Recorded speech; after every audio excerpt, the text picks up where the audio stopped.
get you a bag of jelly beans. And Santa will greet you when he comes with a Dixieland band from Santa Claus Land.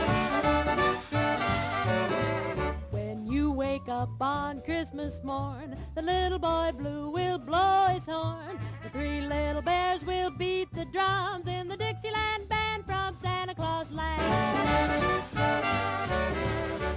You'll see Santa leading the band with a great big peppermint stick.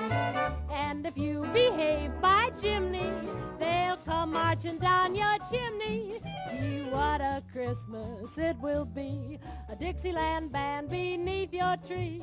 You'll see all your Toy Town pals and chums in the Dixieland band from Santa Claus Land. 'Twas the night before Christmas and quiet as a mouse, but listen to the saxophone in J.D.'s house.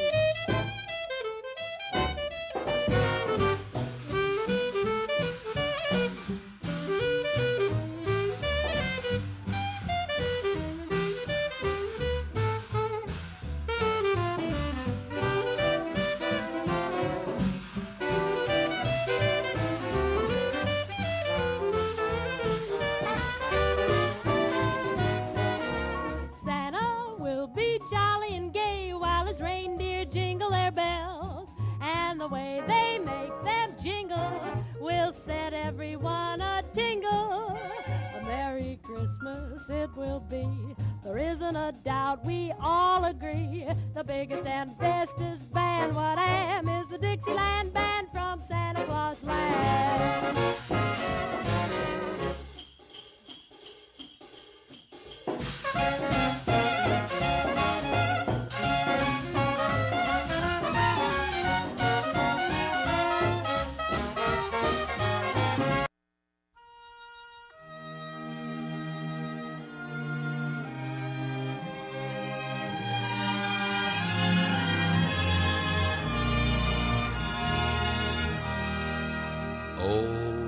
Tannenbaum, o Tannenbaum, wie treu sind deine Blätter.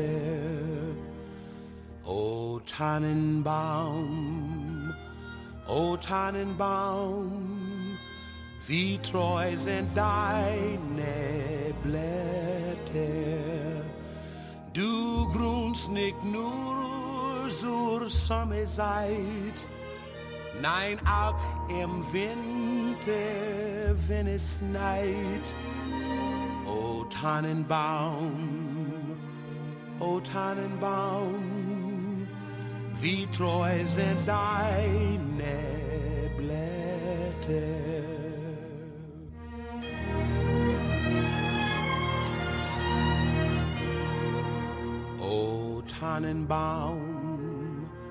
O Tannenbaum, du kannst mir sehr gefallen. O Tannenbaum, du kannst mir sehr gefallen. Wie oft hat nicht zur Winterzeit eins Weig von dir mich hoch erfreut. O Tannenbaum,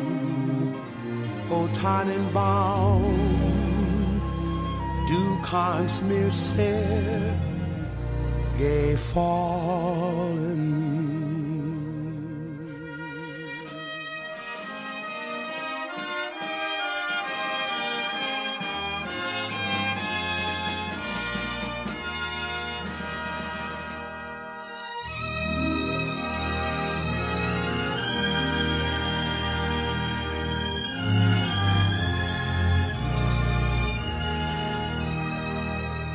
Du grünst nicht nur zur Sommerzeit, nein auch im Winter, wenn es schneit. O Tannenbaum,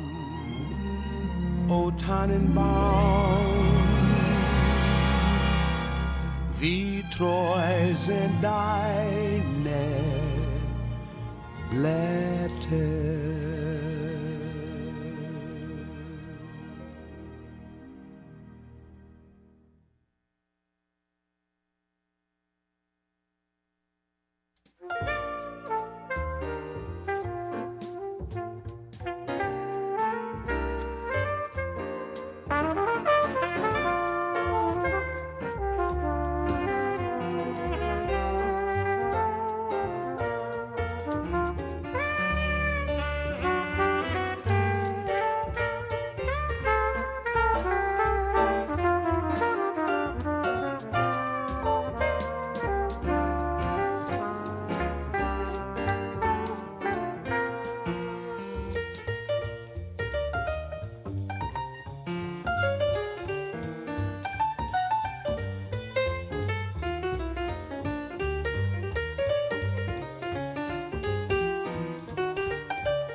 snitched on me. I hid a frog in sister's bed. Somebody snitched on me. I spilled some ink on mama's rug. I made Tommy eat a bug. Bought some gum with a penny slug. Somebody snitched on me. So I'm getting nothing for Christmas. Mama and Daddy are mad. I'm getting nothing for Christmas. 'Cause I ain't been nothing but bad. I put a tack on teacher's chair. Somebody snitched on me. I tied a knot in Susie's hair. Somebody snitched on me. I did a dance on Mama's plants. Climbed a tree and tore my pants. Filled a sugar bowl with ants. Somebody snitched on me. So I'm getting nothing for Christmas. Good morning, citizens of Tampa. Good morning, board members. Tampa City Council now come to order. December 16, 2021, 9 a.m. Invocation, I think Mr. Miranda's downstairs this morning, correct? There he is. There he is. Good-looking guy. There he is. Mr. Miranda? Yes, sir, Mr. Chairman. This morning, the individual that we had to say the prayer for whatever reason is kind of delayed, so we're going to bow our heads and say a silent prayer for a moment. Thank you very much, Mr. Chairman.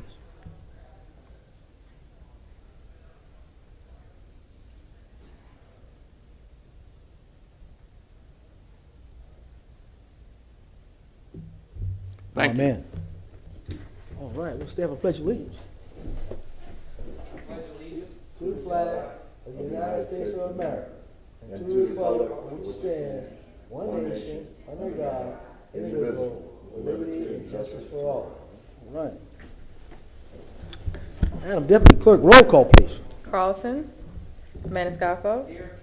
Dingfelder. Here. Citro. Here. Vieira. Here. Miranda. Here. And Goods. Here. We have a physical quorum. Thank you, Deputy Clerk. Mr. Shelby, please. Yes, good morning, Mr. Chairman, members of Tampa City Council, Martin Shelby, City Council Attorney. Today is the 16th day of December of 2021. We're here after 9 a.m. at Old City Hall, 315 East Kennedy Boulevard. And this meeting, as you heard, is being conducted with a live in-person quorum of City Council present in City Council chambers. However, in light of the continuing COVID-19 government-issued health standards or guidance in effect, members of the public have the ability to participate virtually through video teleconferencing, referred to by Florida statutes and rules as communication media technology. The public is able to watch, listen, and view this program on Spectrum Channel 640, Frontier Channel 15, and on the internet at tampa.gov/livestream, one word. And members of the public have alternate means of communicating with City Council during this public meeting by sending written comments, by internet, by mail, by email, and also to speak remotely during public comment using CMT. And now, for the public to be able to get those instructions in full, that's available on the City Council's webpage at tampa.gov/City Council. And please remember that in order to participate remotely, you must pre-register in advance. Now, for those individuals who don't have access to CMT, they do have the option of coming here to City Hall, where the City of Tampa, during this virtual meeting, the hybrid live and virtual, can participate on the second floor using CMT at 315 East Kennedy Boulevard. And please note that use of masks and social distancing inside this building are encouraged. Also, to let people know that in order to participate in quasi-judicial matters remotely via CMT, cell phones and smartphones are not compatible, as they will not allow you to share your camera when connected. You must have access to a CMT device such as a tablet or computer equipped with a camera or microphone that will enable you to be seen on video and heard by audio by the City Council and other participants during quasi-judicial public hearings. Now, the comments that have been made have been distributed to City Council and will be made part of the record of today's meeting. This being a waiver of the rules in effect to allow for these virtual and hybrid live meetings, I'm going to ask Council to waive the rules and adopt what's been set forth in the notice and in the agenda. Motion to adopt. Ms. Scalco, second by Dingfelder. All in favor? Any opposed? Motion granted. Thank you, Mr. Chairman. Thank you, sir. All right, gentlemen. Man, I tell you, we got an elf in the room. Look at Miss Debbie's all festive today. My aide, Miss Debbie, I mean, she comes in and by Mr. Shelby over there, all festive, huh? Little Christmas cheerful, is always smiling. Gentlemen, let's go through the agenda. I know that I've had some emails come in reference to, I think Mr. Carlson is looking for item number 4 to be moved to March 24, 2022. Is that correct, Mr. Shelby? I'm sorry, Mr. Chairman. I was just distracted. Mr. Carl, I'm looking at some memorandums. Mr. Carlson, he's not here right now, but he did submit a memorandum for item number 4 to be continued to March 24, 2022. We're going to have to take that up when Mr. Carlson gets here. March 24th is a workshop day. It's the charter workshop. That's and correct. Council has given direction to, and I've informed Mr. Carlson's office by email of that fact. So I suspect he'll be coming in with another date. Just to reiterate, gentlemen, March 24th, no other business besides the charter provisions will be handled on the 24th. That will be a full day of charter issues, no other business except charter. So we'll wait on Mr. Carlson. We'll get a date for that for him. I think he's also asked for items 92 and 93 to be put on to the March 3rd agenda. That certainly can be done if that's Council's pleasure now. And all right. I see Mr. Vieira, Mr. Maniscalco, all in favor? Any opposed? Motion granted for item 92 and 93. And I'm sorry, Mr. Chairman, just to notify staff who are monitoring this, then that has been continued on this point. When we go through the list of staff reports, we'll also make that reminder again that those have been continued. Thank you. Yes, sir. Moved. All right. I believe we have, I want to say, on the consent docket, I think, is it 20, Madam Clerk, is it 24, 25, 26? 24, 25, 26, that staff is asking that be moved to the afternoon agenda for item number 99. Okay, 24, 25, 26. Motion for that. Vieira, Dingfelder. On favor? Any opposed? Motion granted. All right. We'll give Mr. Carlson a second. Mr. Carlson is here, Madam Clerk. Mr. Carlson, we've taken up 2 of your items already, sir. Item number 4. Correct. April 28th instead of March 24th. Did you do April that? 28th, yes, sir. Second. Mr. Carlson moves the 28th. Mr. Maniscalco, second. All in favor? Aye. Any opposed? Motion granted. April 28th it is, sir. I think we've handled all of your items, sir. Number 4, number 92, and 93 were your items. that Thank you. asked. Thank you. Yes, sir. All right. We'll go to Mr. Shelby. I think we have a substitute from the legal for this afternoon, a resolution for a vote from Mr. Wigginton.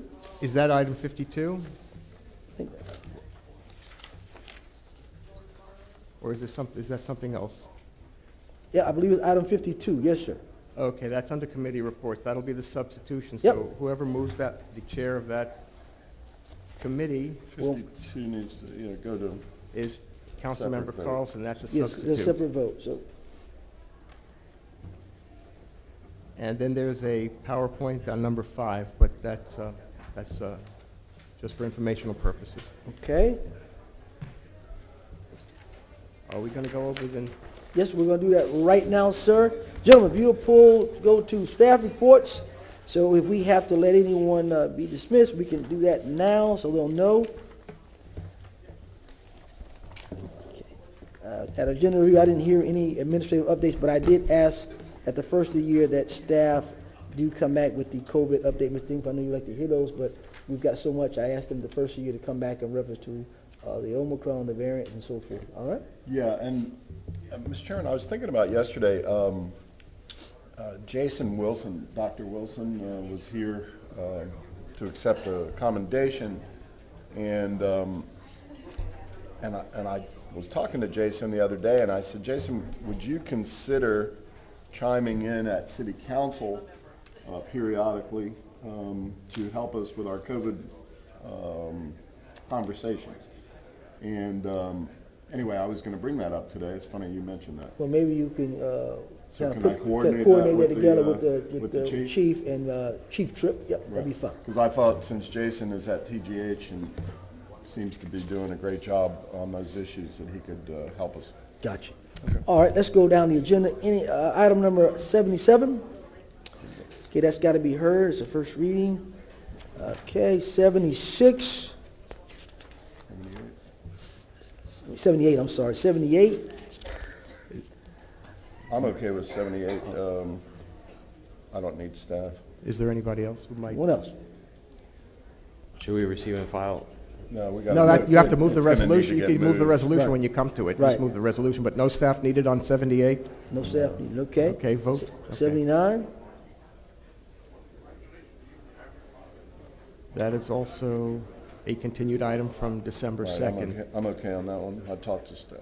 So is staff, anybody need staff on that one? We can move that when we get to 79. No staff needed then? Item 80. I did read it. I was confused at first, but I'm good with that one. That's 80 and 81 are together, and the reason they are on the agenda is the dollar amount. That's why Correct. it's been placed by council policy under staff report. So if nobody has any questions, you can just move them when the time comes, or receive and file as the case may be. Any questions, anyone? All right. Mr. Chairman? Yes, sir. Oh, I guess we have to wait for public comment. Never mind. No staff then on 80 and 81? All right. 82? 82 is also tied to item number 83. That's correct. Again, the dollar amount. And there are two different dollar amounts, as you see there. I think, Mr. Chair, Yes, sir. I think all of the ones related to water we should have connected. I think Ms. Duncan sent a memo to some extent to that effect. We've already pulled the water. Water is, but let's say, is Okay. that 24, 25, 26? Yeah, my concern, we passed a resolution a week or two ago to say that anything tied to the Pure Project should have the term Pure Project in it. It appears that to the public and me that they may have rebranded toilet to tap a third time. They called it tap, then they called it Pure, now they're calling it One Water.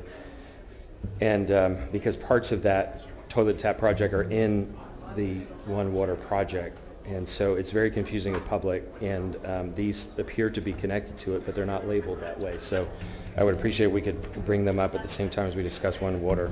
All right, so is that item 82 and 83, since you're saying water, sir, or are you just talking about the It's item? 83, 84, 85 and 99. Okay, all right, Bill, you're always advocating creative branding, right? okay, So- all right. Yeah. Okay, well, If I, Mr. I mean, Chairman, on the if you surface, it looks like it's an environmentally sustainable thing, but underlying, if you're talking about doing an expensive project at Sulphur Springs, there's a simple solution: stop pumping from Sulphur Springs. So we can talk about it when we get there. all right. Mr. Chairman, if I can, Yes. just for the purposes of the public and also the clerk and also staff to follow this, you are asking the water discussion to be heard first on the staff reports and then to take up the related resolutions, which are 83, 84, and what were the other numbers? 85. 85? Are those the only three related to that? I put down 99 also. Is that the one that you already Yeah. moved?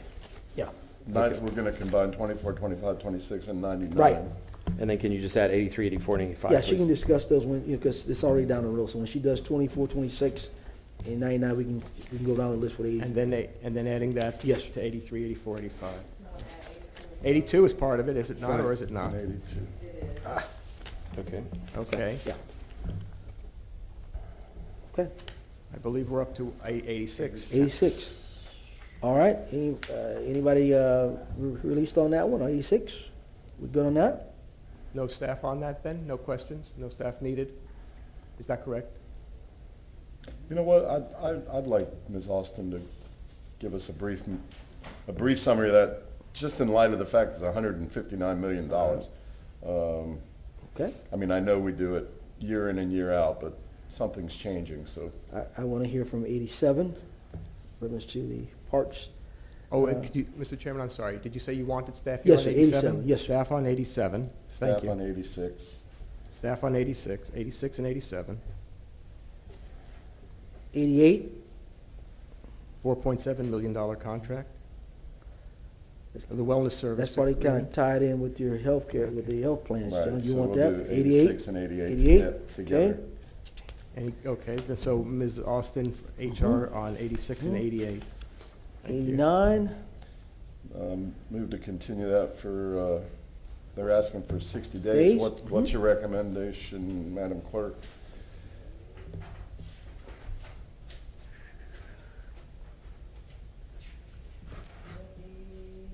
Would that be February? 3rd or 17th? give them the Do the 17th, all right, And staff reports. all right. Motion, please? Motion, Mr. Denfeld, to continue with 17th. Second. Second, Mr. Carlson, all in favor? Aye. Any opposed? Motion granted. Thank you. Item number 90, There, Mr. Spearman's asking for March or April. Workshop date then wouldn't be March, it would be will April. be April. 28. Oh, the workshop? April 28th? April workshop? Okay. All right, we're going to move that. So moved. Mr. Second. Dingfelder, second, Mr. Carlson, all in favor? Aye. Any opposed? Motion granted. April 28th it is. All right, item number 91. I'm going to have Ms. Feely come and talk about this a little bit. I talked to her briefly yesterday, general review, but just so the public can know what her ideas and plans are for the form-based. I think that's important. All right, 92 and 93 have been dealt with. 94, I didn't see any memos or anything on 94 or 95. Yeah. They're sort of related. Staff on 94 and 95 then? Yeah. okay. 96. 96. That's Mr. a question, that's a report. I think Mr. Dingfelder, it was your project, right? What was that? Yeah, I think we should chat about it briefly. Okay. All right, and I think 97, Mr. Dingfield, I think Ms. Post wants to ask for a continuance to discuss this because they have some other Can extenuating we hold circumstances. off on that decision and let's hear from the public first? Oh, well, it's public comment, so I think, but I think she's still gonna ask. I know they are, but We can hear from the public, that's not a problem. I think she's doing public comment, but I think she, Ms. Post, are you there? I think it's legal more than anything. Kate Wells. Somebody there- from was there- legal, I'm Ms. sorry, Post, it's Kate, all right. Morning. Good morning, Mr. Chairman. Kate Wells, Chief Assistant City Attorney for the record. I filed a request with City Council yesterday by email that there not be discussion on this item due to pending litigation and a pending claim. All And right, that's so- consistent with Council's Rules of Procedure 4.J. So I'd like to move this to the first opportunity after that matter comes to council, or it comes to council on second reading, Kate? Second reading? The other matter. So what would that take us to, about the middle of February? Second reading, I believe, would be if the special magistrate's recommendation is approved and council moves forward with the rezoning ordinance. Second reading would be in the middle of February. I would need help from the clerk to confirm the date of second reading if an item is approved on January 27th. Most likely it would be February 17th. And would you need 30 days after that, Ms. Wells, in order before council would be able to discuss that? Yes, sir. Then you'd be looking the end of March. Well, I'll tell you what, let's put it on February 17th, and we'll decide the appropriateness of discussing it on that day. And if it's not appropriate, then we'll move it later. But I think they're saying, Mr. Chair. I know that, I know we have about 9 people that want to talk about this item, but now that we're going to move that and it's an illegal discussion, we don't want to talk about that. Correct, Mr. Shelby? But Sir. I think the problem with the 30 days is there could be that's the waiting period for litigation, right? So my concern, Mr. Stringfellow, is the schedule's going to get really tight, and if we're going to reserve a time in March, it seems likely in February they're going to tell us to delay it anyway. So if we reserve a time in March, at least we'll have that reserved so that nobody else will take it. I hear what you're saying, but I think this is a time-sensitive matter on its own. So I'd love to leave it as February 17th, and I think we can always slip it into a March date. Okay. I feel pretty strongly about it. Ms. Dingfellow, let's move for for February 17th. February 17th? Is that Staff fair? report, staff reports? Staff report. Second. Second, of Mr. Carlson. All in favor? Aye. Any opposed? Motion granted.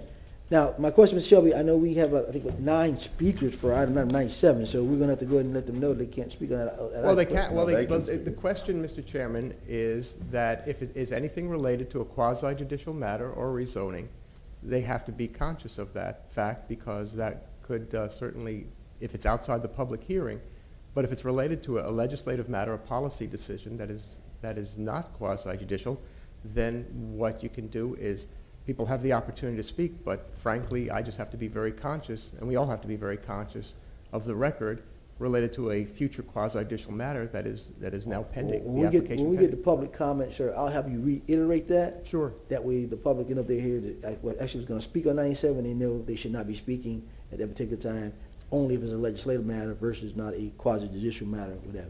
Understood. And that's a difficult distinction for people, Yes. but because it is public comment, but the thing is, people have arrived with the opportunity or registered with the opportunity to speak on a subject that's under staff reports. Gotcha. Mr. Yeah, I Carlson. think besides the legalese, I think it's important to try to define the bright lines between what they can and can't say. So if there's a McDonald's next to a Burger King, we're allowed to talk about what McDonald's sells, but we're not, sorry, a bad analogy, but we're not allowed to talk about the Burger King at all, right? So when we get to that point, if you could just tell them, as Mr. Good says, what they can do, not just what they can't do. Yep. All right, that's fine. All right, thank you. All right, I know 98 is going to come before us. I know what people want to hear about that. Mr. Chairman, if Yes, I sir. may? Thank you, sir. With regards to 98, we have a long agenda. We have a lot of people who are waiting for a lot of items, including 98, including some first responders and folks whose livelihoods and well-being, et cetera, rely upon this. I would just ask that depending on our time, if we're looking at 3, 4, if we could scoop this up a little bit. Again, either we can decide it now or when the time comes. I just don't want this, my preference, given the importance to the livelihoods of so many people, this to be heard at 5 or 6 or All right, we'll see where we're at. If we can move it, or have your office person make a call if it's going to be sooner versus later, like we did last time, because I know that water has about 4 or 5 subjects on it. So if we can take it behind it, because I understand it's a sensitive matter, and we'll see how we can work that out. Mr. Shelby, yes, sir. Mr. Chairman, several fold. Well, speaking specifically about 98, last time what council did, which was a waiver of its rules and its policies, was to allow people to speak during the staff reports. Now, normally when something is on as a staff report, the time for people to speak on it is at the start of the meeting under general public comment.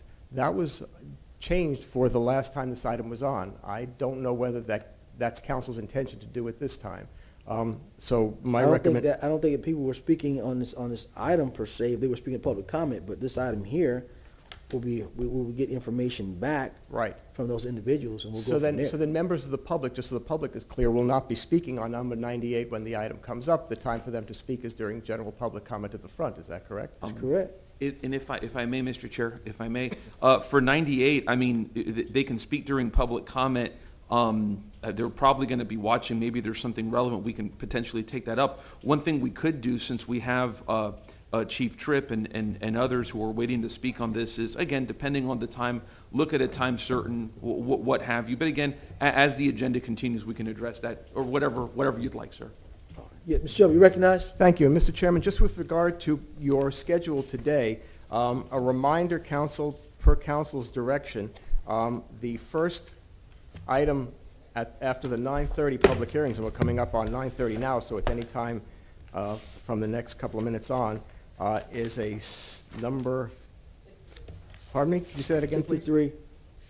Did you say 50? 63. 63. Item 63 is file number AB2-2103 regarding 236 Northdale Mabry Highway.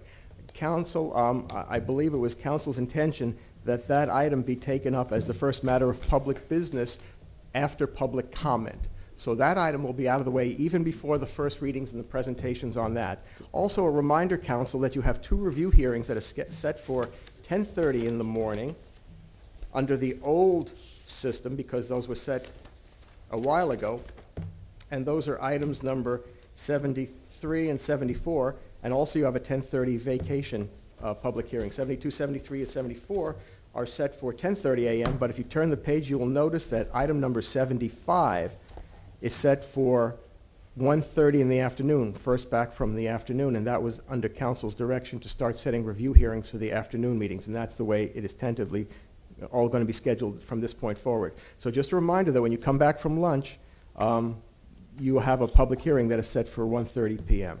Mr. Shelby, gentlemen, I did speak with staff at a general review yesterday about these hearings and the way they're scheduled into the agenda. And it's making us go over. If you notice, our last meeting, we almost ran. If we would have had a night meeting, we would have been over in a night meeting. I've asked Mr. Shelby, and staff has agreed. They see it. It's not working. So I've asked them to go back, look at how we can move these hearings, what we need to do, if it's another day, whatever, to actually help us, help the public. So as you recall, last meeting, we were 1 o'clock. We were all dead dog tired. The public was tired. People were here late. And it's just not beneficial to anybody, gentlemen. The county doesn't do it. Other municipalities don't do it at the late night. So why are we doing it? We need to make sure that we're efficient, and the public is getting there for opportunity, and people are waiting, and it gets late. They have kids, they have everything, and they got to get home. So to be yes, sir. This is a longer discussion for another day. We did have a discussion about scheduling before, but I think a big part of it is the staff reports and also commendations. We've temporarily moved commendations to a different day, but I think we ought to find some way to limit, like, each of us to 5 a year or something like that. And then on staff reports, we have lots of important things moving, but last week, or was it last week or week before, this week, we have a huge number of staff reports. And the land use issues, I hesitate to slow them down because there are so many frustrated people in the community that want to move these issues forward. Our economy is unfortunately very, very dependent on it. The staff reports and things could wait a little bit. We just need to make sure that we don't go over. I think at night we have a limit of 11 or something. But that's not working either. That's why I say, sir, if you look at how the calendar's working, to me, staff reports is the city business. We got to take care of the city business. The land use is another portion that's public business / city business. And I look at those hearings should be on a separate date or time or another morning session. You can get those out of the way, but I think all of the staff business needs to get out of the way first, because it's really, the city's growing. We're busy right now. I mean, we're asking for things. We're asking because our constituents are asking for us to ask staff. So I'm just asking for another resolution. So Mr. Shelby and staff and Carol Post, they agree that it's not really working, and they're going to get together to work on that. Yes, Madam Clerk. You can add it, of course. You the boss. Our regular session staff reports is supposed to be limited to 5 minutes, and I have noticed that it has gone well above 5 minutes. And if it does go past 5 minutes, it's supposed to be scheduled for a workshop. That's the rules presently. All right, well, we'll keep that mindful. Mr. Shelby's talking to me. Today, I'm going to ask you today to put everybody on the timer today, so we ain't here till 5, 6 o'clock. So I'm going to ask that everyone be on the timer today, including council members, and adhere to the rules today. Just 30 more seconds. I think my concern is adding more dates and more times is confusing the public, but also it seems like whatever time we allow, we fill it up. And so instead, we just need to be more efficient. Thank you. All right, Mr. Carlos. Thank you, sir. All right. Mr. Chairman, Yes, sir. I'm sorry, before you do the approval of the agenda, there's something that I did overlook, and it is on the addendum regarding item number 52. Beyond the substitute, that is also a request that that be moved to staff reports. Item number 52 on the Building, Zoning, and Preservation Committee. It could be moved to staff reports. All right. 52. And I Thank you, believe Mr. that concludes all the changes, so All right. a motion to approve the agenda. All right, Mr. Vieira has approved. Mr. Carlos, the second. All in favor? Aye. Any opposed? Motion granted. We're opening up for business. I see the fabulous Mr. Joe Citro at the bottom there for a presentation of Officer of the Month. Mr. Chair, you there? Yes, sir. Thank you very much, Mr. Chair. We have two council members down here that might have been helpful in the conversation that you all were having upstairs about extending our time. So I hope I can have the opportunity to voice my opinion on that when I get back. Mr. Chair, council, people that are viewing, I repeat myself constantly when it comes to the commendations to the police officer of the month. If anyone in the viewing audience wants to see what these brave women and men go through each and every day, the city of Tampa has the Police Citizens Academy in which anyone can attend. Again, if you want to see what these officers do, you can go to this academy. You can see a chase. You can see arrests. You can see 911 calls. You can see a multitude of things. And like myself, you can get tased if you so desire. But what you will experience in the Citizens Police Academy only scratches the surface of what these officers do. Today, I am happy to present two commendations to Officers of the Month. One for the month of November in 2021, and one for the month of December in 2021. The first officer that we are going to present this commendation and express our gratitude is to Detective Michael Kelly. And I would love to rant about this detective for hours, but I think it would be better if we have the chief explain the reason why this detective is so deserved. Chief? Thank you, Councilman. I have with me Detective Michael Kelly, and as he said, he is a detective, and he's a remarkable detective. He's been with the department for 12 years, his 4th year as a detective, and his 3rd year as a homicide detective. He demonstrates a high level of commitment and thoroughness in his homicide investigations. So Detective Kelly also serves as an acting sergeant on the squad due to his leadership and work experience. While serving as the acting sergeant, he has proven to be competent and is able to make important decisions at crucial times. And it can't be any more crucial during a homicide investigation. So he's performed this dual roles as a supervisor and homicide detective in an outstanding manner. He has a positive attitude and motivates other members of the squad, which is crucial, and we'll get into that in this example that I have for you. So Detective Kelly took the initiative to create training guides and templates for newer detectives on the squad, and these templates ensure that the new detectives have the right verbiage and content to exceed in the successful prosecution of the cases. So due to his Detective Kelly's guidance in transition into the newer detectives, he's created this smooth, successful transition. So this year, Detective Kelly was assigned the lead in 3 homicides. So they all work every homicide, but he was the lead in 3. And they were all successfully closed. I'll give you an example of one of them. In June 2021, a victim was shot and killed while standing in front of a convenience store in West Tampa. Following the shooting, the armed suspect fled the scene and was able to evade arrest. Detective Kelly was the lead investigator and immediately responded to the scene. He was able to interview several people in the area and quickly established a suspect. He worked throughout the night, gaining multiple identifications on the suspect, and ultimately this led to an arrest warrant for first-degree murder. Once the warrant was approved, Detective Kelly didn't stop there. He coordinated the arrest of the suspect. Following that, he drafted a search warrant which led to the recovery of several crucial pieces of evidence, including the firearm used in the homicide. So you've heard the saying about the first 48 hours. This was all in the first 24 hours.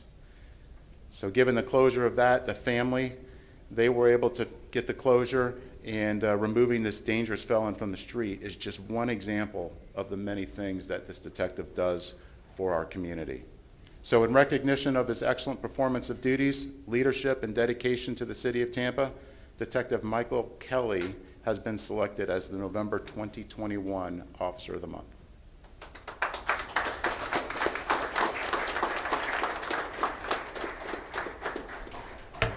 Mr. Chair, with your permission, I'm going to read off this commendation, and then we will allow Detective Kelly to get accolades from you and then from the other partners that we have. Detective Kelly, you are the Officer of the Month for November 2021. Because of your dedication to service, commitment to excellence, and going above and beyond the call of duty, you have been chosen for this mark of distinction as Officer of the Month. The City of Tampa Council, your peers, and your superiors would like to commend you on your dedication and diligence. We recognize your aptitude as an investigator, your leadership within the department, and your dedication to the citizens of Tampa. It is the honor of Tampa City Council to present Detective Michael Kelly with this commendation on this, the 16th of December, 2021.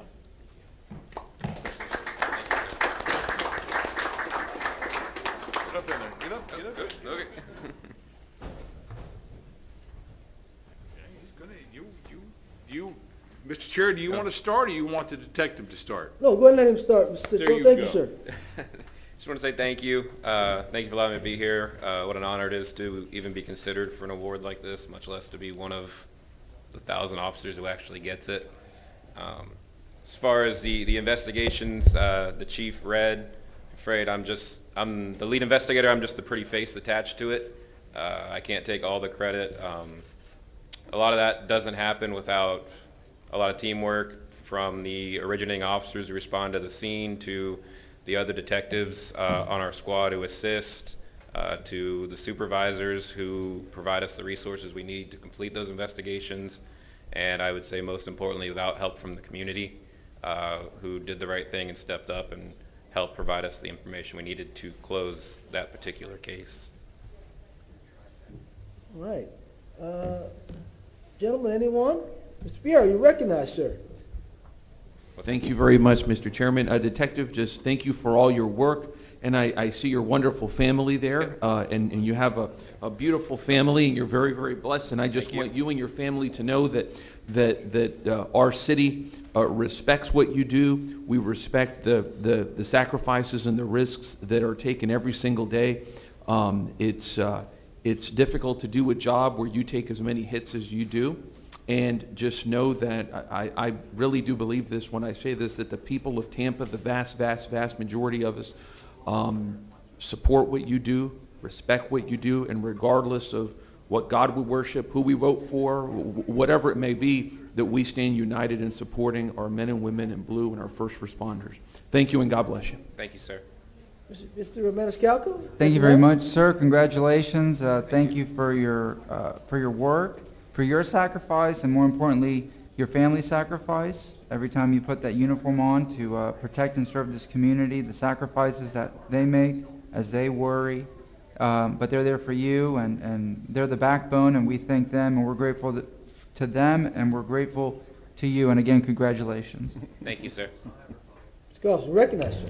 Yeah, thank you so much for your service, and to your kids, since we referenced them a couple times. I hope you'll remember today the great example that your dad has shown for all of us. The whole community says thank you to him, and hopefully he'll be his success and accolades will be a great inspiration for you going forward, as it is for the rest of the community. Thank you. Thank you, sir. Good morning, Detective. So who do you have there with you? This is my daughter Emma, my son Wyatt, and my wife Sarah. All right. Well, as stated earlier, beautiful family. We appreciate your service and your hard work, and ma'am, we appreciate the sacrifices that we know that you make every day. So thank you. Thank you. Well, you know, the first thing I enjoyed what the detective said, that it's a team. Because a homicide, the arriving officers have to make sure they secure that scene so the detective can do his job to be able to close that case. So I understand the protocol on that, but, you know, being a homicide detective's family, so a wife, you know, when the call goes out, it could be whatever time of the night, he's got to go. The team goes out, and no matter what time, maybe get back home. So great that the family understands that and want your kids today, so congratulations on your award, and many, many more. Thank you, sir. Thank you. Detective, don't go anywhere. Okay. Now you're going to have some friends that are going to come in and express their thanks. Okay. Starting out with our union. Good morning, Councilman. Morning. President Darla Portman with the Tampa PBA, Vice President Jimmy Owens. This is actually Jimmy's last council meeting that he's going to be at because he retires next month. So. Jimmy's the last day? Yeah. So we're here to thank Detective Kelly. I mean, he's done an awesome job. He's always been a really good cop, and now he's a really great detective. And we're proud, as a member of the PBA, to present you with Danny Rhodes made this plaque for you. We also have tickets for Busch Gardens because retired Sergeant Pete Brevy's not here today. Okay. But Casper's also has a Citizens Thin Blue Lion Watch for you that will be engraved with your information on it. So thank you. Very proud of you, and thank you for everything you do. Appreciate it. Darla, how many years Jimmy has on? 18. 18? Yeah, I can speak for myself, sir. No, just kidding. No, I appreciate it. I have 18 years. I had 4 years with Pasco County previously and 4 years in the military, so hanging my uniforms up. But it was a pleasure to serve the citizens of the city of Tampa. And today's not about me. It's about these great officers, but I appreciate the recognition. Thank you. Thank you, Jimmy. Thank you for what you've done. He's given a commendation next month. Okay, all Yeah, right. we're giving him one. Thank you, Mr. Vera. It's Thunderbug. All right. We got passes. All right. We got hugs. All right. Thank you, Lightning. Thank you, Tampa Bay Lightning.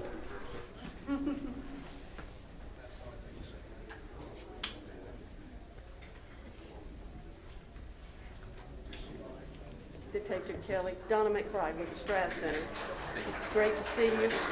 We'd like to present you with your choice of some tickets to see some of the shows coming up at your Performing Arts Center. All right. And we'll be looking forward to seeing you there. Thank you so much for your service and all that you do for our city. I appreciate it. Thank you. Thank you, Donna.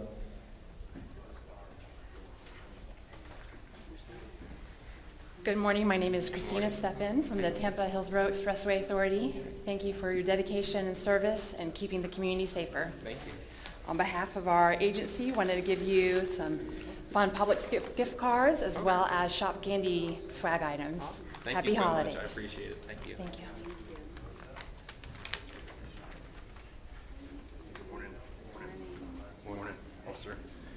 Good morning, Council. Mike MacArthur with Steps Towing, and today I'm accompanied by Mr. Brock Stepp just to show our commitment and the future of supporting this program.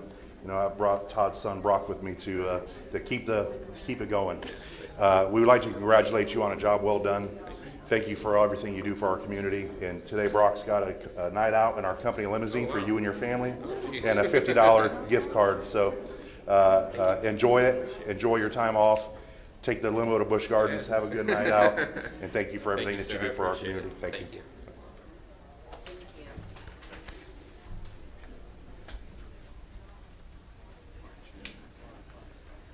Good morning, Council. Brian Ford with the Tampa Bay Buccaneers. First, I just wanted to wish you all a very happy holiday season, and thank you for all that you do, and thank you for keeping this program intact. Detective Kelly, we have a tradition at 1 Buck. Anybody that goes over and above gets a game ball. And you definitely go over and above, but it's also for your beautiful family. Thank you for all your sacrifice and commitment and to our community, and we appreciate it, and we just wanted to say thank you very much. Thank you, I appreciate it. Appreciate it. Happy holidays. Thank you.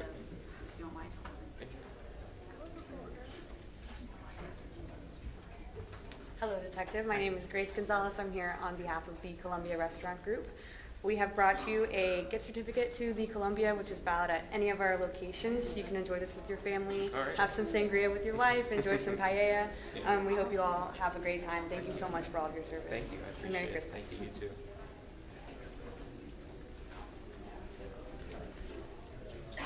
Good morning. There's more of us. My name is Mary Lou Bailey. I'm here on behalf of Zoo Tampa at Lowry Park. And congratulations. Thank you. I've been to the academy. I've seen a little bit of that. Yeah. Got tossed around in the squad car on a chase and all that good stuff. I had enough good sense not to be tased, though.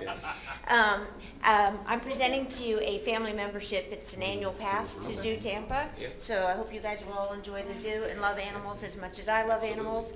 And this is presented to you on behalf of the volunteers who serve on the board at Zoo Tampa. We bought the membership for you, and we hope you enjoy it in good health, and Merry Christmas. Thank you so much. Thank you. Thank you.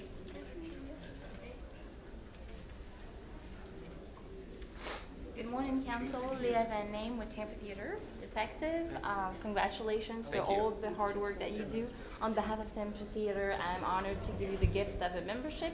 It includes a discount on popcorn, movie tickets, and a free tour of the theater and candy for the kids. All right. So thank you so much, and Thank congratulations. You. Appreciate it. Thank you. Morning, sir. Morning. Steve Michelini on behalf of 4 different institutions here that would like to honor you. One is Bella Brava restaurant over in Midtown. They're going to provide you with a gift certificate. On behalf of the Chicho's Restaurant Group, they're providing you with a gift certificate. Oh, wow. On behalf of Yummy House China Bistro, great place to take your family, they're going to give you a gift certificate. And on behalf of the Tampa Metropolitan YMCA, they're providing you with a membership so you can go enjoy yourself there. Oh, wow. Congratulations and thank you so much. Thank you, sir. Appreciate it. Thank you. Who wants these? Thank you. Detective, again, thank you for all you do. Thank you for keeping us safe. Thank you. Thank you for all the sacrifices you have to make. Kids, Merry Christmas to you. Merry Christmas. All right, now, clean up all this color. Yeah. Sorry. Yep. Here, Wyatt. Hold on. Thank you. Thank you. For our Officer of the Month of December 2021, Melanie Gardner.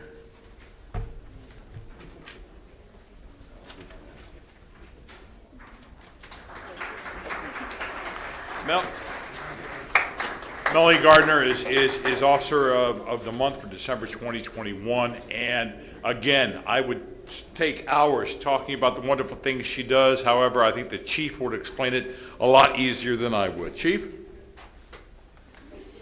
All right, thank you, Councilman. So Melanie Gardner, she epitomizes the definition of dedication and hard work to the community and the department. She's worked in our personnel unit as a police recruiter. The last 2 years, as you all know, we saw many challenges in the area of recruiting because of the pandemic. Officer Gardner understands the importance of continuing to bring qualified applicants and found creative and unique ways to continue to recruit. She used her exceptional relationships with numerous colleges and other city entities to hold recruiting webinars and to still reach out to applicants when social distancing practices were in effect. So knowing the difficulties of a standard Zoom call, which we are all familiar with, she formed personal relationships and mentored several prospective applicants to make sure that they felt that personal connection of the TPD family. Officer Gardner took it upon herself to work with the Public Information Office to create a televised recruitment advertisement video. That was successfully launched this year on Bright House Network and social media. Understanding the differences in the new generation of police officers, she's worked with our social media team to revamp recruiting efforts on Facebook, Instagram, and YouTube. She put catchy posts and she garnered a significant response. And most recently, her recruiting efforts for our scholarship program netted over 200 applicants. Officer Gardner's primary duties and responsibilities within the personnel unit consist of background investigations, compiling information obtained during the application process, and analyzing that data for follow-up and additional research. She maintains records, compiles reports, she briefs supervisors, and she actually assists in conducting all the applicants for the selection process. In September of this year, one of the department's civilian background investigators retired from the department. Since his departure, Officer Gardner not only completed her job, but enthusiastically took on the challenge of the additional responsibilities. So Officer Gardner is also regularly called upon to assist our training unit with many specialized projects. And I'm sure you've all seen, she volunteers the department as our liaison for the Law Enforcement Torch Run and our Police Memorial Committee. So in recognition of her outstanding work ethic and dedication for the betterment of the department, Officer Melanie Gardner has been selected as the December 2021 Officer of the Month. Thank you, Chief. You're the star. You're in the center. Officer Gardner, you are the Officer of the Month, December 2021. It's because of your dedication to service, your commitment to excellence, and going above and beyond the call of duty. You have been chosen for this mark of distinction as Officer of the Month by the City of Tampa City Council. Your peers and your superiors would like to commend you for your dedication and diligence. We recognize your efforts to bring quality applicants to join the Tampa Police Department. Your initiative in taking on new roles and your outstanding work ethic and dedication. For this, it is the honor of the Tampa City Council to present Officer Melanie M. Gardner with this commendation on the 16th day of December 2021.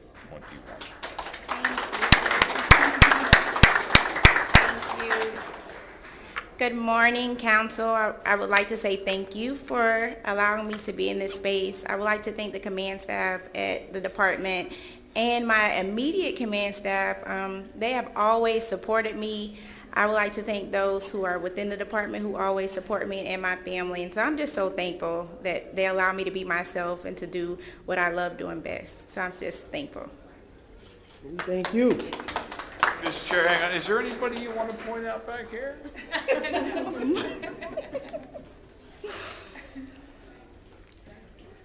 You don't have to. They'll talk to you later about it. You good, Melanie? You want to point them out? Are you good? I'm good, sir. I know a bunch of them back there. Ms. Vera, you recognize, sir. Yes, sir. Thank you very much, Officer. Thank you for all that you do. I always see folks from your department and group and yourself at so many events, community events for Tampa Police Department. You know, the main message that I have to you, and you know that because I tell you this, I tell a lot of officers this a lot, which is that what you do is an honorable vocation. It's an honorable vocation, and don't ever let anybody tell you any different. And if they did, you wouldn't care. And guess what? You'd talk to them and you'd listen to them because you're a community person. And that's what you do for a living. I'm honored to know you and so glad to see you get this award. Thank you, ma'am, for all that you do, and God bless you. Thank you. Anyone else? Ms. Maniscalco, you recognize, sir? Thank you and congratulations. And again, as I stated with the previous officer, thank you for your sacrifice. Thank you for the sacrifice every time you put on that uniform, and for your courage and for your service to this community. We are eternally grateful, and we thank you and congratulations on this recognition today. Thank you. Mr. Carlson?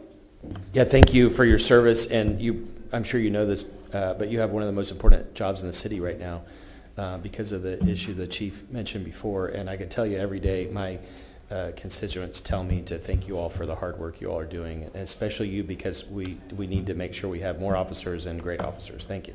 Thank you, thank you. Well, gentlemen, she has one of the most important jobs, recruiting. This council has talked about recruitment for a long time, since 2019, since we've been here. And that job is very crucial, getting the right people here, but making sure that we can fill those spots. Mr. Beer, we talk about diversity all the time in the police department, and she has the most difficult job to get the best candidates here to fill some of those spots and get those numbers up for us. So I want to thank you for doing what you do. Thank you and your compadres back there for what they do, and keep up the good work, all right? Thank you. All right, Merry Christmas to you all. I think Mr. Citro's got some goodies for. Here comes Darla now with a goodie bag. I don't. All the great people and businesses in Tampa do. And we thank them all. We thank them tremendously for what they do for us.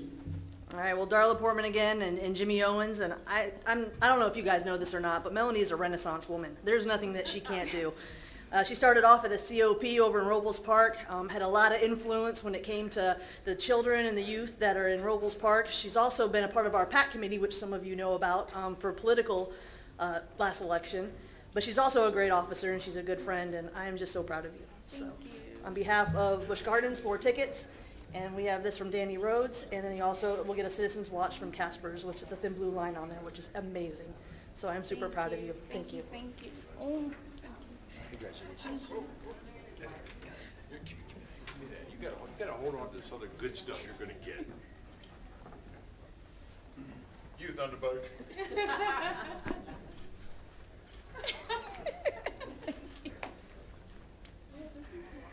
Thank you.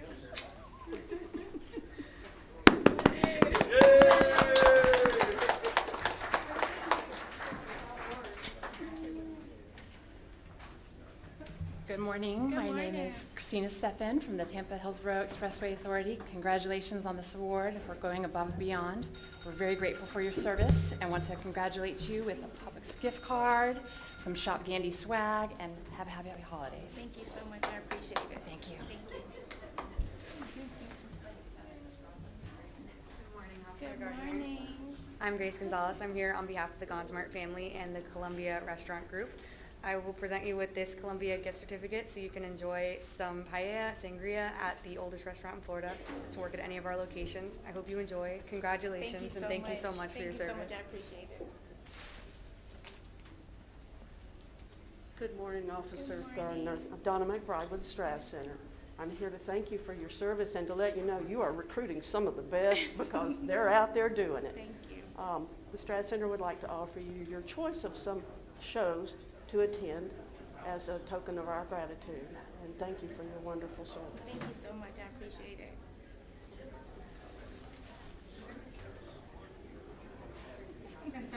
Officer Gardner, congratulations. Thank you. Good morning again, Council, and we got your name a little late there, so we don't have your ball, but we do have this ball for Officer of the Month. But thank you for all that you do at Raymond James Stadium on behalf of the Glazer family and our entire organization, but more importantly, all that you do for our community. You definitely deserve a game ball. But happy holidays to you and your family. Thank you so much. Thank you so much. Ooh, thank you. Congratulations. Thank you. I'm going to get your other one with your name on it. Okay. Gotcha. That was just for show. Oh, Brian's going to deliver. Trust me. Brian always delivers. He's going to deliver. Trust me. Thank you, Council. Thank you. Happy holidays. Good morning. My name is Mary Lou Bailey. I'm here on behalf of Zoo Tampa, and the directors who serve on the board have purchased a family membership for you, so you and some friends or family can go for the year. Christmas in the Wild is going on right now. I can highly recommend it. It's a good time. But I wanted to thank you for your service and for building Tampa's finest. It's awesome, and we appreciate you, and congratulations. Thank you so much. Care.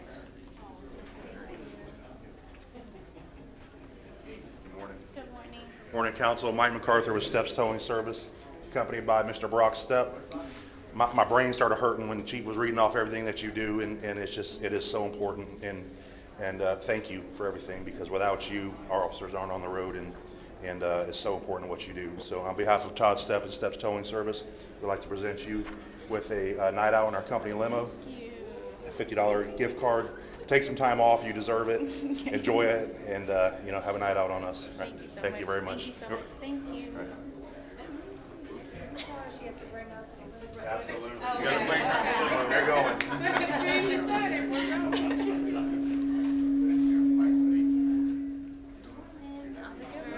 I'm Leah Van Name. I'm from Tampa Theater, and I'm honored to give you the gift of a membership so you can come and visit us on Franklin Street. It includes a discount on popcorn, movie tickets, and a free tour of the theater and candy. Thank you so much. Congratulations. Thank you for everything that you do. Thank you so much. I appreciate it. Morning, how are Good you? morning. I'm doing great. I don't want to belabor this. Usually I have some kind of a joke, but I won't give you a joke. Thank you for your service. On behalf of Chicho's Restaurant Group, we're providing you with a gift certificate. On behalf of Bella Brava, which is in Midtown, you can go enjoy yourself for dinner. Yes, sir. And Yummy House China Bistro, and this is the one that everybody else wants to join you with. So. And then Metropolitan YMCA providing you a gift certificate, so congratulations. Thank you so much, sir. I Thank you appreciate so it. much. There you go. Thank you. Officer Gardner, you're the star. Someone told me that come February, you're no longer going to be Officer Gardner. That's true. You're going to be Corporal Gardner. Well, congratulations. Congratulations. Terrific. Thank you. Thank you. Thank you. I really appreciate it. You are welcome. Congratulations. Thank Thank you you so very, much. very much. Now get your stuff and get out. Yes, sir. If I may, Mr. Chair. Go ahead, sir. During this holiday season, I always ask people I know to, whenever they see a police officer, just to say thank you. But this holiday season, especially Christmas, if you see a police officer, please look at them and say thank you. Shake their hand. If you see them driving down the street in their squad car, wave to them. Thank them. Because I'm sure they'd much rather be home with their family Christmas Day than to be out in the streets. But they're there to keep us safe. So please, say thank you to your police officers. Thank you very much, Mr. Chair. Thank you, sir. Thank you.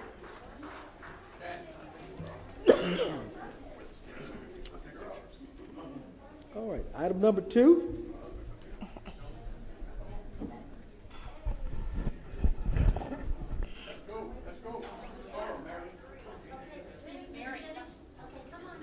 There he is.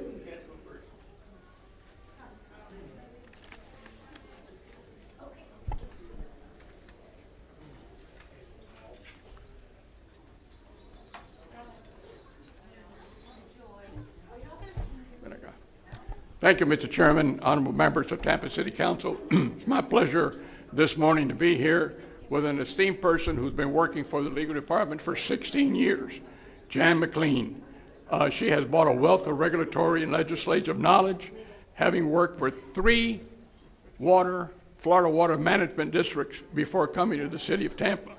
She has tireless and long hours of numerous water and wastewater permitting issues, including the National Pollution Discharge Elimination System permit for the Howard F. Curran Advanced Water Treatment. And let me say the word advanced water treatment plant, one of the few in the area. And the water use permit for the David L. Tippin Water Treatment Facility. Her work has earned distinction both locally and nationally. In 2017, she was invited by the Florida section of the American Water Works Association to be a speaker in Washington, D.C. during the legislative session. No wonder there's been some calmness over there lately. She is a city attorney office that handles all the matters regarding Tampa Bay water and Southwest Water Management Districts, the Florida Department of Environmental Protection, and the Hillsborough County Environmental Protection Commission. She was co-author of the State of Florida Rules on Minimum Flows, the Lower Hillsborough River, and perhaps a crowning achievement of her work at Tampa and the state of Florida has been helping pass the legislation in 2012, which in essence gave the producers of reclaimed water, the entity that that water belonged to them. And for that, not today, but 25 years from now, she will be remembered for one of the greatest things anyone ever passed. She was also selected in 2019 as the recipient of the Josephine Howard Stanford Award, very prestigious, to an employee or former employee who has demonstrated outstanding commitment to a position with the city of Tampa and enriched the city and community nobility where she achieved. And Jan has taught me so much about water. She taught me 3 things about water. First, that it's wet. Second, that it's usually transparent. And mostly 100% of the time, it will always run downhill. So I want you to appreciate it, because not just being a student of water, you have set me in the right direction, and I will always follow all your advice. Every month we meet at Tampa Bay Water, and every month, a day or 2 or 3 days before, I get a booklet. It's got about 500 pages, and she's read them all because she's got letters and commitments and all these things about what I have to look at. And just looking at the tabs, it tires me. So I can imagine the many hours that you had to read everything and bring not only myself, but Brad Baird and Chuck Walters, who I call Kansas all the time, up to par. So I want to thank you for what you've done. It's with a heavy heart that I say you're still going to be around. I know where you're going, and I know exactly what you're going to do. And we really appreciate your 16 years, not of working here, but of making Tampa a better place with water and wastewater. And I'm so hearted that you're leaving us. I feel terrible, but I know at the end of the sunset, you will always be with us in your heart and always saying and doing the things for the city of Tampa. Ladies and gentlemen, Jan McLean.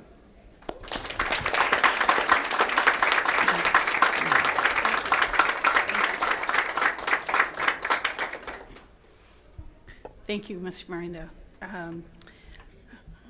Thank you, Mr. Miranda, Mr. Chair, council members, and all of my friends behind me. I don't know where they all came from. Thank you so much. I would like to say a few words, if you don't mind, and I'll keep it brief, although when has an attorney ever kept anything brief except when they write it, and they're always 500 pages, right? So I never work from notes, but this occasion warranted their use. I just want to say how privileged I have been to serve 3 mayors, many city council members, and 7 city attorneys. But even more so, to be privileged over the years to have worked with so many dedicated staff with whose personal mission is to serve the citizens of Tampa. Leadership doesn't emanate from fear or reward, but from a unity of both self-worth and common good. And I have been honored to be part of that mission to achieve excellence for our citizens, our common good. I will miss everyone, every single one of you. I will miss you. I will miss you. But my memories will serve me well. And my dear father used to say, every day is a good day. Make every day a good day. John, here's your commendation, signed by all 7 city council members. Thank you for all you've done and what you will continue to do. Thank you so very much. Thank you. Thank you. Thank you, everyone. Mr. Bureau, you recognized? Thank you, Mr. Chair. You know, Jan is one of my favorite City of Tampa employees. She's not just a wonderful attorney and an amazing professional. She's also a good person. I consider her to be a friend.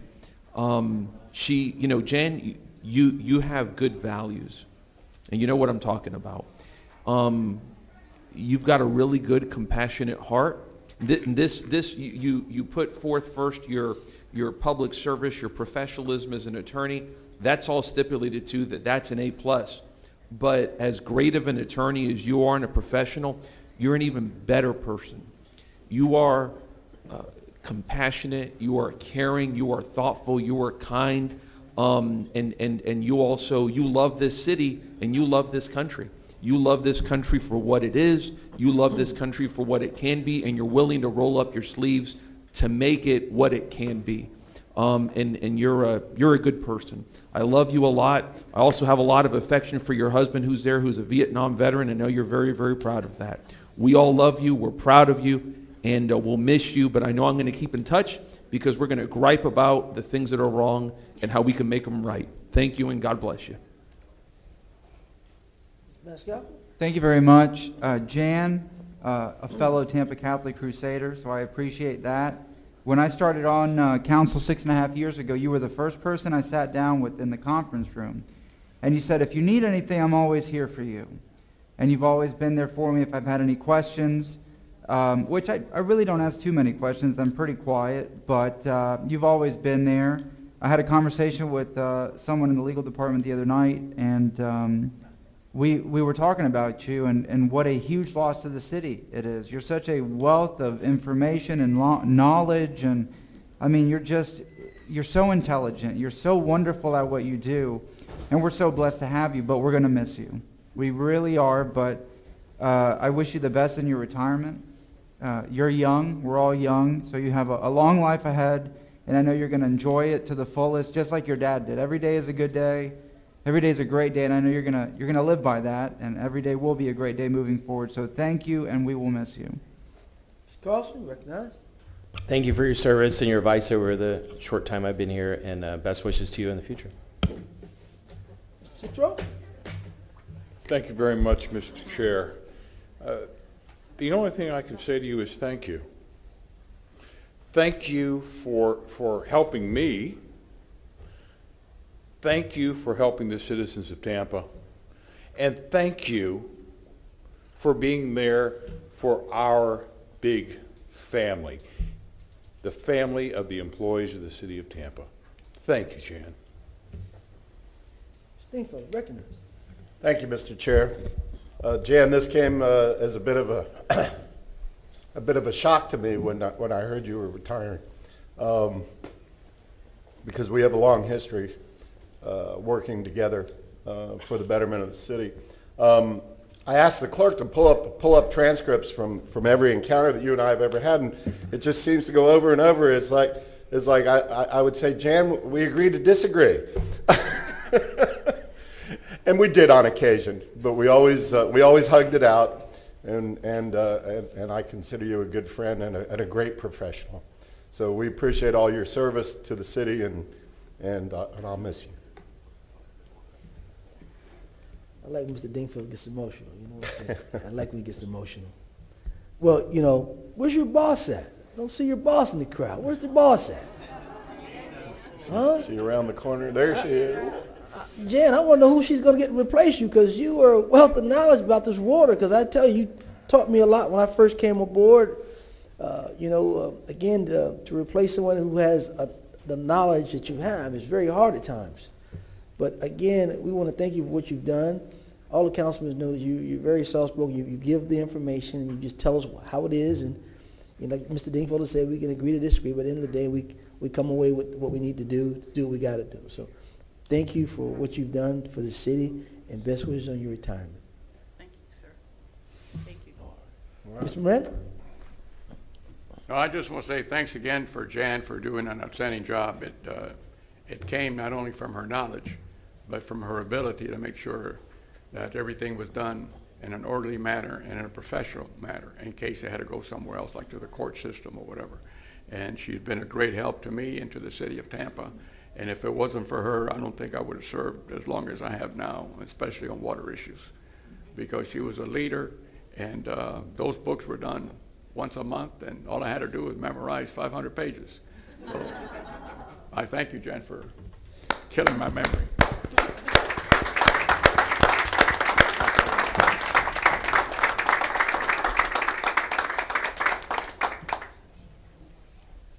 All right, we have another one now. It's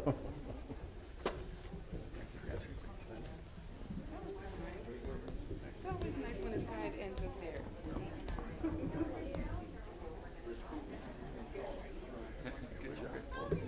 See what time it is? What time it is? Mm-hmm. Hey. See what time it is? Mm-hmm. Mm-hmm.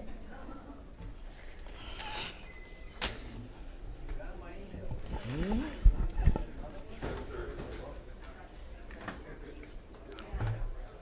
Chairman, I hope that this retirement party doesn't last. Every month we're going to need more employees.